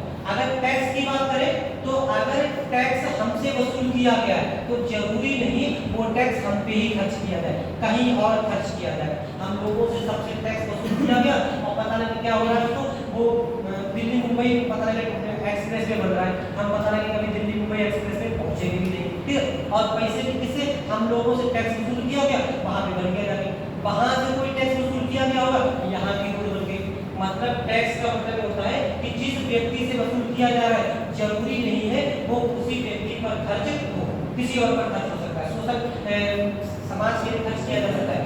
लेकिन फीस की अगर बात करें तो फीस जिस व्यक्ति से ली जाएगी उसी व्यक्ति पर खर्च कर दी जाएगी। जैसे मान लिया एग्जाम्पल के तौर पे आप ताजमहल है, एग्जाम्पल ले लेते हैं ताजमहल। ताजमहल भी एक मकबरा है, ठीक है, मतलब एक मकबरा है और एक बार टूरिस्ट प्लेस तो ही है, साथ में धार्मिक प्लेस के लिए यहाँ पर नमाज अदा की जाती है, पढ़ते नहीं पढ़ते ताजमहल के। तो ताजमहल में जब लोग जाते हैं तो टिकट लगता है, ताजमहल में नहीं लगता है, ताजमहल में टिकट लगता है। तो ताजमहल का ताज पर हम ताजमहल घूमने के लिए गए, हमने टिकट लिया, तो टिकट हमने लिया, पैसा किससे दिया, मेरे पास ही पैसा गया, तो टिकट हमने लिया, तो घूमने के लिए हमें दिया जाएगा कि आपको घूमने के लिए दिया जाएगा, हमें घूमने दिया जाएगा, जिससे पैसा ले लिया जाएगा उसको घूमने उसको सुविधा उपलब्ध करा दी जाएगी, उसको क्या कहते हैं, उसको फीस कहते हैं। लेकिन टैक्स का मतलब ये होता है कि दिया किसी से जाएगा, खर्च किसी पे किया जाएगा। तो ऐसे टैक्स देने से रोका गया है, फीस देने से नहीं रोका गया। ऐसे बहुत से बंदे भी हम लोग अगर जाएंगे वहाँ पर तो आपसे एक टिकट लगता है, ठीक है, तो वो क्या होता है, वो फीस होती है, वो टैक्स नहीं होता है। तो टैक्स देने से प्रतिबंधित किया गया है, कौन सा आर्टिकल हो जाएगा, आर्टिकल 27। यहाँ तक कितनी बातें क्लियर, तो 27 में 25 में क्या है, अंतःकरण की स्वतंत्रता, किसी धर्म को मानने ना मानने, आचरण करने, प्रचार प्रसार करने और धर्म परिवर्तन करने का अधिकार, करने किसी लड़का अगर बाई चांस तुक्के तुक्के में कराने लिख जाए, तो स्टेटमेंट क्या हो जाएगा, गलत हो जाएगा। धर्म परिवर्तन कराने का अधिकार नहीं है किसी भी व्यक्ति के पास, धर्म परिवर्तन कराने का अधिकार है। हम अपने आप किसी धर्म को परिवर्तित करना चाहे कर सकते, हमें लगता है कि नहीं हमारा वाला धर्म अच्छा नहीं है, ये वाला धर्म बढ़िया, हम अपने आप स्वीकार कर ले। लेकिन अगर दूसरा कोई व्यक्ति धर्म परिवर्तन कराता है गलत सूचनाएं देकर या गलत तरीके किसी तरीके का लालच देकर कि हमारे धर्म में आ जाओ, ये बात है, ऐसा है वैसा है, तो ये क्या हो जाएगा, ये गलत हो जाएगा, ठीक है, एक इलीगल कार्य। 26 में अगर बात करें धर्म विशेष से संबंधित चल अचल संपत्ति खरीदने का अधिकार। 27 में कहा गया किसी भी धर्म विशेष की अभिवृद्धि के लिए किसी भी प्रकार का टैक्स ना देने का अधिकार। ये तीन आर्टिकल क्लियर, पब्लिकली ये टैक्स या कोई इंस्टीट्यूशन से रिलेटेड है, और सर 27 अबोलिशनिस्ट से किसी भी धर्म को प्रमोट नहीं करें। जैसे मान लिया एग्जाम्पल के तौर पे कई बार देखो कह लेते हैं कि भारत में हिंदू समुदाय बाहुल्य है, बोलते थे कि भारत में हिंदू समुदाय बाहुल्य है तो भारत को हिंदू राष्ट्र घोषित कर देना चाहिए, ऐसे बोलते थे, लेकिन नहीं कर सकते क्योंकि सेक्युलरिज्म क्या है, हमारे संविधान का बेसिक स्ट्रक्चर है, ठीक है, तो वो नहीं कर सकते। दूसरी बात अगर मान लिया कोई कहे राज्य का ही कोई अगर कैंडिडेट कहे कि हाँ हिंदू धर्म को प्रमोट करने के लिए दूसरे धर्म से इस प्रकार का शुल्क लो, टैक्स लो, तो भी मध्यकाल में ऐसा टैक्स लिया जाता था। मध्यकाल में हम जो जजिया देते थे, जजिया क्या होता था, गैर इस्लामिक आबादी से लिया जाने वाला एक धार्मिक कर था ताकि इस्लाम धर्म को प्रमोट किया जाए, ये तो था। या ऐसा इस समय कोई टैक्स ले सकते, किसी भी प्रकार का किसी भी धर्म के व्यक्ति से टैक्स नहीं ले सकते। सेस अगर चार्ज कर रही है गवर्नमेंट को, कब सब सेस अगर चार्ज कर रही है धर्म पर, मतलब उसके नाम पे अगर चार्ज कर रही है नहीं धर्म पर कोई सेस चार्ज नहीं कर सकते, और हमारे यहाँ नहीं कर ही नहीं सकते, कोई कर भी नहीं दिया करते। अगर कोई ऐसा नजर में आया तो बताओ, लेकिन सेस नहीं लगा सकते। धर्म के नाम पर फीस ले सकती है, धर्म के नाम पर टैक्स नहीं ले सकती, ठीक है, ये प्रतिबंधित किया गया आर्टिकल 27 के तहत, ठीक है। नहीं भी नहीं, अगर आप केवल सोच रहे हैं हाइपोथेटिकल सिचुएशन ऐसी कैसी आ जाए, नहीं आ सकती, क्योंकि ऐसा हो भी नहीं सकता है। हमारे यहाँ सुप्रीम कोर्ट बहुत मजबूत है, ठीक है। कल आपको ऑनलाइन में कौन रहता है, ऑनलाइन पर कल हमने साथ सुना है कि ये क्वेश्चन आया था उसमें संसद, हमारे यहाँ की संसदीय व्यवस्था और अमेरिका की संसद, ब्रिटेन की संसदीय व्यवस्था अंतर पूछा गया था। तो वहाँ पर हमारे यहाँ की संसदीय व्यवस्था ये बहुत बड़ा अंतर है कि हमारे यहाँ संसद सर्वोच्च नहीं है, ठीक है, ब्रिटेन की संसद सर्वोच्च है। तो अगर हमारे यहाँ ऐसा कोई काम करने का राज्य प्रयास करता है तो तुरंत सुप्रीम कोर्ट एक्शन ले लेगा और सुप्रीम कोर्ट एक्शन लेकर इसको क्या कर देगा, सेक्युलरिज्म के खिलाफ बता देगा। ठीक, और सेक्युलरिज्म हमारे संविधान का बेसिक स्ट्रक्चर है, उसको चेंज नहीं कर सकते, किसी भी सिचुएशन में नहीं कर सकते। देखिए उसको ऐसा नहीं कर सकते, उसकी एक सिस्टम होता है, सिस्टम कैसे करें। जैसे एक हमारा केस आया था, केशवानंद भारती, इसी में तो आया था हमारा जो बेसिक स्ट्रक्चर का कॉन्सेप्ट।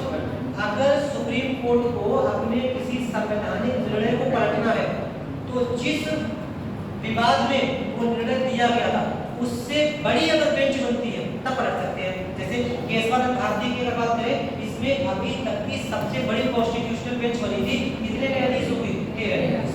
ठीक है, इसमें कहा गया था कि संविधान का बेसिक स्ट्रक्चर होगा, अगर संविधान का बेसिक स्ट्रक्चर नहीं होगा, ऐसा अगर कॉन्सेप्ट लेके आना है तो कम से कम 15 न्यायाधीशों की एक कॉन्स्टिट्यूशनल बेंच बनाई जाए, और 15 न्यायाधीशों की कॉन्स्टिट्यूशनल बेंच कह दे कि हाँ बेसिक स्ट्रक्चर कुछ नहीं होता है, तब बेसिक स्ट्रक्चर खत्म होगा, ऐसे नहीं हो सकता। ठीक, तो कर सकते हैं सब कुछ, लेकिन उसका एक सिस्टम है। ठीक, तो हमारे यहाँ सुप्रीम कोर्ट बहुत पावरफुल है।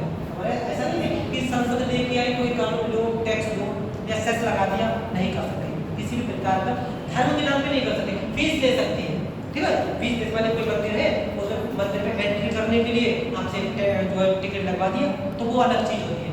टैक्स और फीस में इतना अंतर होता है कि टैक्स आपसे लिया जाएगा, हम पे और किसी पे खर्च कर दिया जाता है। अगर फीस देंगे तो मंदिर में टैक्स भरेगा, कौन सा, अगर हम फीस देंगे मंदिर एंट्री के लिए, हाँ हाँ इसमें मंदिर में टैक्स देगा गवर्नमेंट को।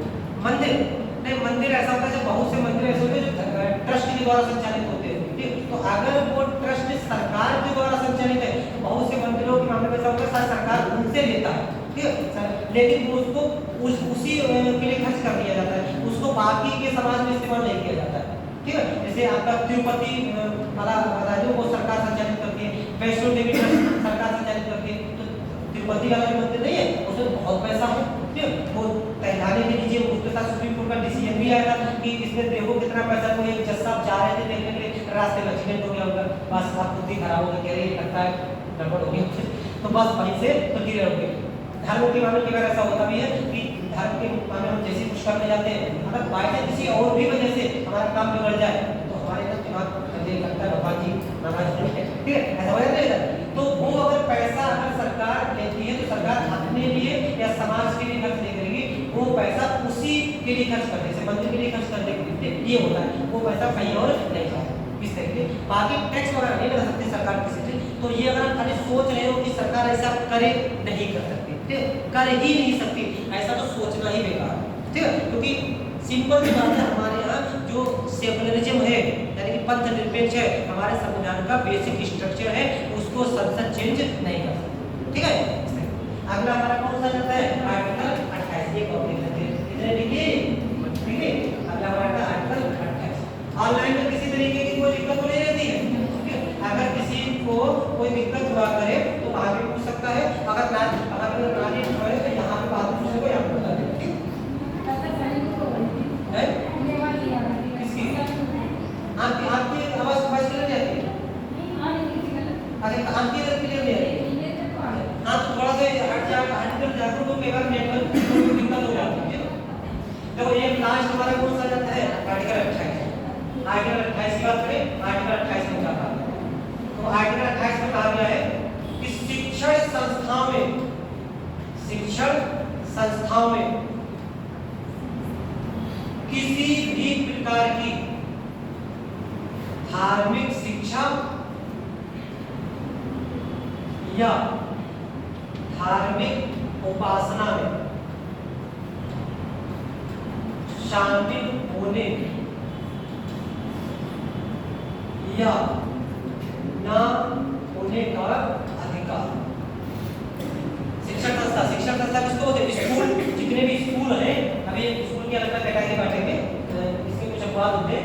स्कूल होते हैं, स्कूलों में किसी भी प्रकार की अगर कोई धार्मिक शिक्षा या धार्मिक उपासना हो रही है तो वहां पर अगर कोई दूसरे धर्म का व्यक्ति शामिल होना चाहे या ना होना चाहे, उस पर किसी तरीके की कोई बाउंडेशन नहीं होती किसी प्रकार की। जैसे मान लिया एग्जाम्पल के तौर पे मुझे गवर्नमेंट कॉलेज है, गवर्नमेंट कॉलेज है, गवर्नमेंट कॉलेज में मान लिया सरस्वती पूजा चल रही है, क्या एग्जाम्पल के तौर एग्जांपल ले लें, बसंत पंचमी का दिन है, सरस्वती पूजा चल रही है, तो जरूरी थोड़ी है कि दूसरे धर्म का व्यक्ति उस सरस्वती पूजा में शामिल हो। तो अगर दूसरे धर्म का व्यक्ति उस सरस्वती पूजा में शामिल ना होना चाहे तो उस व्यक्ति को बाध्य नहीं कर सकते हैं कि ना आप इस सरस्वती पूजा में शामिल हो। ठीक है, ये उसका मन, अपने मन से अगर शामिल होना चाहे तो हो सकता है, वरना उसको बाध्य नहीं कर सकते हैं कि धार्मिक शिक्षा में या धार्मिक उपासना में वो व्यक्ति शामिल हो। अब इस शिक्षण संस्थाओं की भी अलग अलग कैटेगरी होती है, तो किस तरीके की, जैसे मानिए हम शिक्षण संस्थाओं की अगर बात करें तो शिक्षण संस्था कैसी कैसी हो सकती है? पूर्णतः सरकारी, पूर्णतः सरकारी, मतलब कह सकते हैं कि ये ऐसी शिक्षण संस्थाएं हैं जो सरकार से मान्यता भी लेती हैं, सरकार से मान्यता भी ले रही है और सरकार से वित्त भी ले रही है। फाइनेंस सरकार द्वारा ही संचालित है, सरकार डेवलपमेंट कॉलेज क्या है, सरकार के द्वारा पूरी तरीके से संचालित है। तो पूर्णतः अगर सरकारी है तो यहाँ पर तो ऐसी धार्मिक शिक्षा और धार्मिक उपासना नहीं की जाएगी, पहली वाली। दूसरी हमने मान लिया कोई ऐसी शिक्षण संस्था है जो किसी ट्रस्ट द्वारा स्थापित है, ऐसी शिक्षण संस्था जो किसी ट्रस्ट द्वारा स्थापित है, लेकिन इसको संचालित कौन करता है? इसको संचालित करती है सरकार, उसको संचालित सरकार या सरकार किसी ट्रस्ट द्वारा संचालित। जैसे मान लिया आर्य समाज, आर्य समाज का एक ट्रस्ट है, आर्य समाज की जगह जगह पर वो एंग्लो वैदिक कॉलेज होते हैं, डीएवी कॉलेज। तो मान लिया ऐसा कोई तो कॉलेज है तो किसी ट्रस्ट द्वारा स्थापित है, आर्य समाज का अपना ट्रस्ट होता है, उस ट्रस्ट द्वारा स्थापित है, लेकिन मान लिया किसी स्पेशल जगह के स्कूल को चलाने की जिम्मेदारी किसने ले रखी है? सरकार ने। अब आर्य समाज के ट्रस्ट द्वारा संचालित है, मान लिया इस ट्रस्ट ने एक नियम बना रखा है कि हमारे सभी स्कूलों में धार्मिक शिक्षा दी जाएगी। मान लिया कि आर्य समाज वाले क्या कहते हैं, वेदों की ओर लौटो, स्वामी विवेकानंद संस्कृत ने क्या कहा था, वेदों की ओर लौटो। तो मान लिया ये कह रहा है कि हमारे यहाँ धार्मिक शिक्षा दी जाएगी, तो वेद पढ़वाएंगे, ठीक है, ये है। तो अगर ये संस्था किसी ट्रस्ट द्वारा स्थापित है और इसको अगर सरकार द्वारा भी संचालित किया जा रहा है, तब भी अगर यहाँ पर धार्मिक शिक्षा दी जा रही है तो इसको जारी रखा जाएगा, इसको बंद नहीं कर सकते हैं। दूसरे धर्म का व्यक्ति इस शिक्षण संस्था में तभी शामिल होगा जब वो इस बात को लेकर सहमत हो कि हमें इस धार्मिक शिक्षा या धार्मिक उपासना से किसी प्रकार की कोई आपत्ति नहीं है। ठीक, इसका एक एग्जाम्पल दे रहे, बिहार में शायद ये हुआ था, मदरसे एक ट्रस्ट बड़े धार्मिक संस्थाओं को संचालित किया थे और मदरसों में धार्मिक शिक्षा भी दी जाती है। तो अगर कोई दूसरे धर्म का व्यक्ति अगर मदरसा में पढ़ना चाहे तो प्रतिबंधित नहीं है, पढ़ सकता है, लेकिन उसके लिए उसको इस बात से दिक्कत नहीं होनी चाहिए कि हाँ यहाँ पर अगर उनको धार्मिक शिक्षा दी जा रही है तो धार्मिक शिक्षा नहीं है, उसको वो धार्मिक शिक्षा नहीं पढ़ती, उर्दू पढ़ाई जा रही है, फारसी पढ़ाई जा रही है, कुरान पढ़ाई, उसको क्या करना पड़ेगा, उसको पढ़ने में कोई आपत्ति नहीं होगी। तो ये अगर किसी ट्रस्ट द्वारा स्थापित है तो वहां पर धार्मिक शिक्षा अगर दी जा रही है तो उस व्यक्ति को तभी शामिल किया जाएगा जब उसको किसी प्रकार की कोई आपत्ति ना हो। तीसरा हमारा क्या हो सकता है? तीसरी एक ऐसी शिक्षण संस्था हो सकती है जो पूरी तरीके से क्या हो, प्राइवेट, ऐसी शिक्षण संस्था जो क्या हो, पूरी तरीके से प्राइवेट हो, मतलब सरकार से अगर मान्यता ली तो वित्त नाम की कोई चीज सरकार से नहीं ली, पूरी तरीके से संस्था क्या है, प्राइवेट। वहां पर सरकार का ये वाला नियम लागू नहीं होता है, वहां पर इनके अपने नियम कि अगर चाहे तो पढ़वा सकते हैं, ना चाहे तो नहीं पढ़ा सकते। लेकिन अगर यहाँ पर वो बच्चा वयस्क नहीं है, ठीक है, अगर वयस्क नहीं है तो उसके माता पिता से अनुमति लेनी पड़ेगी कि हाँ हम आपके बच्चे को ऐसी शिक्षा दे या ना दे।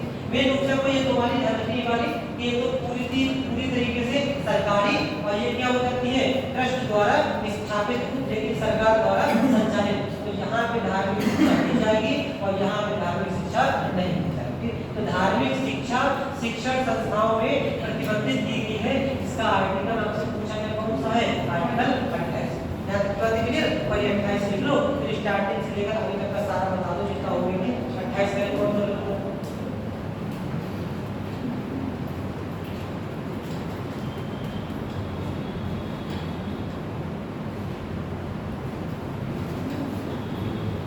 शिक्षा संस्था में किसी भी प्रकार की धार्मिक शिक्षा और धार्मिक उपासना में शामिल होने या न होने का अधिकार।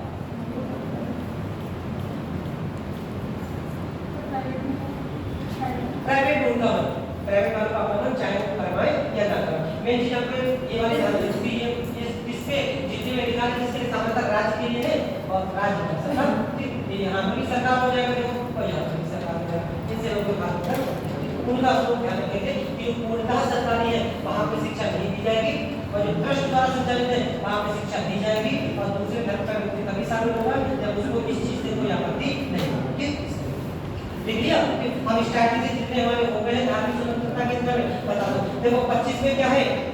अंतःकरण की स्वतंत्रता, किसी भी धर्म को मानने ना मानने, आचरण करने या प्रचार प्रसार करने की आजादी। 26 में क्या कहा गया है? चल अचल संपत्ति खरीदने या बेचने का अधिकार। 27 में कहा गया है किसी भी धर्म विशेष की अभिव्यक्ति के लिए कोई भी टैक्स ना देने का अधिकार। और 28 में कहा गया है कि शिक्षण संस्थाओं में किसी भी प्रकार की धार्मिक शिक्षा और धार्मिक उपासना में शामिल होने या न होने का अधिकार। इसलिए हमारे कैसे अधिकार हो जाते हैं? धार्मिक स्वतंत्रता के अधिकार में शामिल किए जाते हैं। अब देखो कुछ चीजें और आती हैं। इसी धार्मिक स्वतंत्रता के अधिकार से भारत का एक स्वरूप निकल के आता है, नेचर निकल के आता है और भारत का स्वरूप क्या कहलाता है? धर्मनिरपेक्ष। धर्मनिरपेक्ष किसी को क्या कहते हैं? पथनिरपेक्ष कह देते हैं। धर्मनिरपेक्ष क्या दूसरा क्या हो जाएगा? पथनिरपेक्ष हो जाएगा। अंग्रेजी में इसको क्या कहते हैं? सेकुलर। इसको कहते हैं सेकुलर। एक व्यक्ति का नाम ध्यान रखना है, इनका नाम है George Jacob Hollioake. George Jacob Hollioake. आपसे अगर क्वेश्चन आ जाए कि सेकुलरिज्म की परिभाषा, सेकुलरिज्म को परिभाषित किसके द्वारा किया गया भारत में? ये जॉर्ज जैकब होलियोक। इन्होंने सेकुलरिज्म को बताया कि सेकुलरिज्म क्या होता है। लेकिन इनका सेकुलरिज्म किस तरीके का? नेगेटिव वाला सेकुलरिज्म। आपने स्टार्टिंग बताया नेगेटिव और पॉजिटिव। सोशलिज्म के संबंध में बताया था कि नेगेटिव सोशलिज्म और पॉजिटिव सोशलिज्म। हमारे यहाँ कैसा सोशलिज्म है? पॉजिटिव और नेगेटिव? पॉजिटिव है। क्या होता है पॉजिटिव सोशलिज्म, नेगेटिव सोशलिज्म? जिस चीज में गवर्नमेंट को ऐसे अथॉरिटी को रेगुलेट करने हैं, गवर्नमेंट मतलब अथॉरिटी रेगुलेट कर सकती है। हाँ। पॉजिटिव में आ जाएगा। नहीं तो गवर्नमेंट तो रेगुलेट ही करेगी। बस सोशलिज्म का मतलब ही हो गया गवर्नमेंट पे। गवर्नमेंट का एक होता सोशलिज्म कि जहाँ पर मार्केट ओरिएंटेड व्यवस्था ना हो, गवर्नमेंट ओरिएंटेड हो, गवर्नमेंट पूरी व्यवस्था में चला गया, सोशलिज्म हो जाएगी। पॉजिटिव नेगेटिव बताओ। पॉजिटिव सोशलिज्म किसको कहेंगे? नेगेटिव सोशलिज्म किसको कहेंगे? भारत का सोशलिज्म पॉजिटिव सोशलिज्म है। गांधीवाद क्यों झुका हुआ है क्या पॉजिटिव और नेगेटिव? बताओ क्या होता है पॉजिटिव और नेगेटिव? नहीं ध्यान है। मतलब बता रहा आपको इस सोशलिज्म में जो संपत्ति होती है, संपत्ति को इकट्ठा करने पर प्रतिबंध लगाया जाता है। सोशलिज्म में सारी संपत्ति किसकी? गवर्नमेंट की है, राज्य की है। ठीक है? तो सोशलिज्म तो ये कहता है कि निजी संपत्ति नहीं होगी, ये कहता है कि अपनी स्वयं की संपत्ति नहीं होगी। लेकिन भारत का सोशलिज्म कैसा है? भारत का सोशलिज्म राज्य ओरिएंटेड होते हुए भी प्राइवेट अपनी निजी संपत्ति को इकट्ठा करने से मना नहीं करता। इसलिए भारत का सोशलिज्म कैसा है? बीच में है। ठीक है? तो अपनी प्राइवेट संपत्ति भी अपने एक्वायर करके रख सकते हैं और राज्य का भी हस्तक्षेप रहेगा। इसीलिए भारत का सेकुलरिज्म कैसा, सोशलिज्म कैसा है? बीच की स्थिति में है। उसको क्या करते हैं? Positive socialism. और वहीं पर अगर यहाँ पे वो प्राइवेट संपत्ति इकट्ठा करने का अधिकार ना होता तो कौन सा हो जाएगा? तो नेगेटिव सोशलिज्म हो जाएगा। ऐसे करके दूसरा कौन सा होता है? सेकुलरिज्म। भारत का सेकुलरिज्म भी कैसा है? पॉजिटिव है। दो प्रकार के सेकुलरिज्म हो सकते हैं, या तो पॉजिटिव और दूसरा कौन सा? नेगेटिव। आपको स्टार्टिंग में बताया था कि भारत का सेकुलरिज्म कैसा है? पंथनिरपेक्ष शब्द शामिल किया गया है कि भारत किसी भी यानी कि राज्य किसी भी धर्म विशेष को प्रमोट नहीं करेगा, सभी धर्मों से बराबर की दूरी बनाकर चलेगा, लेकिन सभी धर्मों को बराबर का सम्मान भी देगा। आपको पता है कि मान लीजिए पीलीभीत के जिलाधिकारी है, ईद आएगी तो ईद की शुभकामनाएं देंगे, होली आएगी तो होली की शुभकामनाएं देंगे, सभी धर्मों को साथ लेकर चलेगा। इसको क्या कहते हैं? इसको पॉजिटिव सेकुलरिज्म कहते हैं। नेगेटिव सेकुलरिज्म किसको कहेंगे? जब राज्य धर्म से दूरी बनाकर चलता है। ठीक है? राज्य धर्म से अगर दूरी बनाकर चले उसको क्या कहेंगे? Negative secularism. और राज्य सभी धर्मों को साथ में लेकर चले कौन सा हो जाएगा? Positive secularism. धर्म के आधार पर राज्यों के अलग अलग स्वरूप हो सकते हैं। जैसे एक आपका राज्य कैसा हो जाएगा? धर्म तंत्र, थियोक्रेसी, थियोक्रेसी कह सकते हैं। ये कौन सा हो जाएगा? धर्म तंत्र। दूसरा हमारा ये हो जाएगा, इसको कहते हैं धर्म प्रभावित राज्य। ये पहला एक राज्य कौन सा हो जाएगा? धर्म तंत्र, थियोक्रेसी। दूसरा हो जाएगा धर्म से प्रभावित, उसका धर्म का प्रभाव है, धर्म प्रभावित राज्य। और एक तीसरा जो हमारा राज्य हो जाएगा इसको हम लोग क्या कहेंगे, धर्म निरपेक्ष राज्य। धर्म से क्या रहेगा, तटस्थ रहेगा, निरपेक्ष रहेगा, सेकुलर कंट्री, ठीक है। और चौथा हमारा क्या हो जाता है, चौथा हो जाता है धर्म विरोधी राज्य। धर्म और राज्य के अगर संबंध निकालने का प्रयास करें तो कितने प्रकार के राज्य हो सकते हैं, 4 प्रकार के राज्य हो सकते हैं। और चारों के बारे में आपको पता रखना है कि कौन सा राज्य कैसा है, एग्जैक्टली ध्यान रखना। तो धर्म तंत्र का मतलब होता है ऐसे राज्य जहां पर हेड ऑफ स्टेट किसी धर्म विशेष से संबंधित हो, ठीक है। ऐसा कोई भी राज्य जहां का हेड ऑफ स्टेट अगर किसी धर्म विशेष से संबंधित है तो कैसा राज्य हो जाएगा, धर्म तंत्र हो जाएगा। जैसे कि वेटिकन सिटी, सुना है, विश्व का सबसे छोटा देश है वेटिकन सिटी। वेटिकन सिटी, ये वेटिकन सिटी, ये कोई इटली में पता है पोप होता है, कौन होता है, पोप। तो कौन होते हैं, पोप ईसाई धर्म के सर्वोच्च धार्मिक गुरु होते हैं। तो वेटिकन सिटी के हेड कौन है, पोप। तो ये कैसा हो जाएगा, धर्म तंत्र हो जाएगा, ठीक। दूसरा कौन सा है, धर्म प्रभावित राज्य। मतलब ये होता है कि इन राज्यों का अपना एक राजकीय धर्म होता है, अपना एक राजकीय धर्म होगा। यहाँ पे ऐसा नहीं कि हेड ऑफ स्टेट धर्म से संबंधित हो, हेड ऑफ स्टेट कोई भी व्यक्ति हो सकता है, लेकिन वो सब एक धर्म के अनुसार काम करेंगे। जैसे कि पाकिस्तान, पड़ोस में देख सकते हो पाकिस्तान, पाकिस्तान कैसा है कंट्री है, पाकिस्तान धर्म प्रभावित राज्य, इस्लामिक स्टेट है, ठीक है। या ऐसा नहीं कि यहाँ के नेता किसी धर्म विशेष से आते होंगे, वो अपने किसी भी धर्म से आ सकते हैं, लेकिन यहाँ का एक धर्म होगा, कौन सा, राजकीय धर्म घोषित किया, कौन सा, इस्लाम। पाकिस्तान हो गया, अफगानिस्तान हो गया, ईरान का भी इस्लामिक स्टेट बोलते, ठीक है। तो ये सब कैसे हैं, राजकीय यानी धर्म प्रभावित राज्य।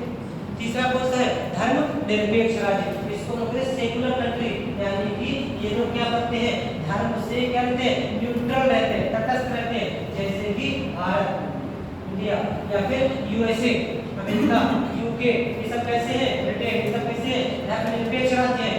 यूरोप के ज्यादातर देश ऐसे हैं, सेकुलर कंट्री ही, ठीक।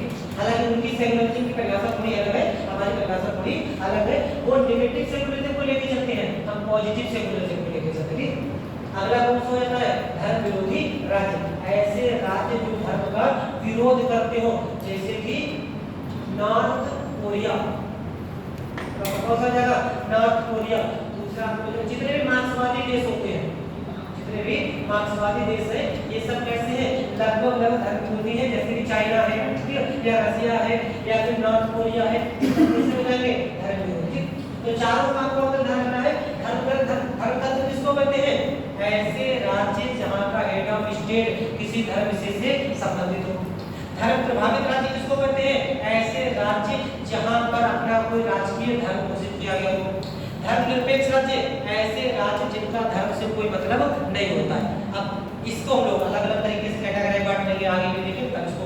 तो ऐसे राज्य धर्म से न्यूट्रल है, तटस्थ है, उसको क्या कहते हैं, धर्म निरपेक्ष राज्य कहते हैं।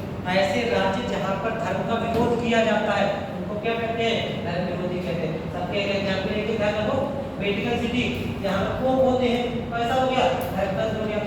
पाकिस्तान है, अफगानिस्तान है, ईरान है, मिडिल ईस्ट की बहुत से बड़ी कंट्री है, ये सब कैसे हो गए, धर्म प्रभावित राज्य हो गए। इंडिया है, या फिर यूरोप के सब देश लगभग सब हो गए, ये सब कैसे होते हैं, धर्म निरपेक्ष है। धर्म विरोधी में जितने भी मार्क्सवादी देश मिल जाए, केवल नॉर्थ कोरिया में जितने भी मार्क्सवादी देश मिल जाए, सब कैसे हैं, धर्म विरोधी। जैसे नॉर्थ कोरिया है, चाइना है, रूस है, ये सब कैसे हो जाएंगे, धर्म विरोधी। तो 4 प्रकार के राज्य आपको यहाँ पे ध्यान रखने हैं। सेकुलरिज्म की परिभाषा किसने दी है, जॉर्ज जैकब ऑर्वेल, इनका नाम ध्यान रखें। इससे पहले किसी एक व्यक्ति का नाम हो रहा है होगा, प्रोफेसर डाइसी, लगाया था। प्रोफेसर डाइसी ने कौन सा कॉन्सेप्ट दिया, प्रोफेसर डाइसी ने कोई कॉन्सेप्ट दिया था,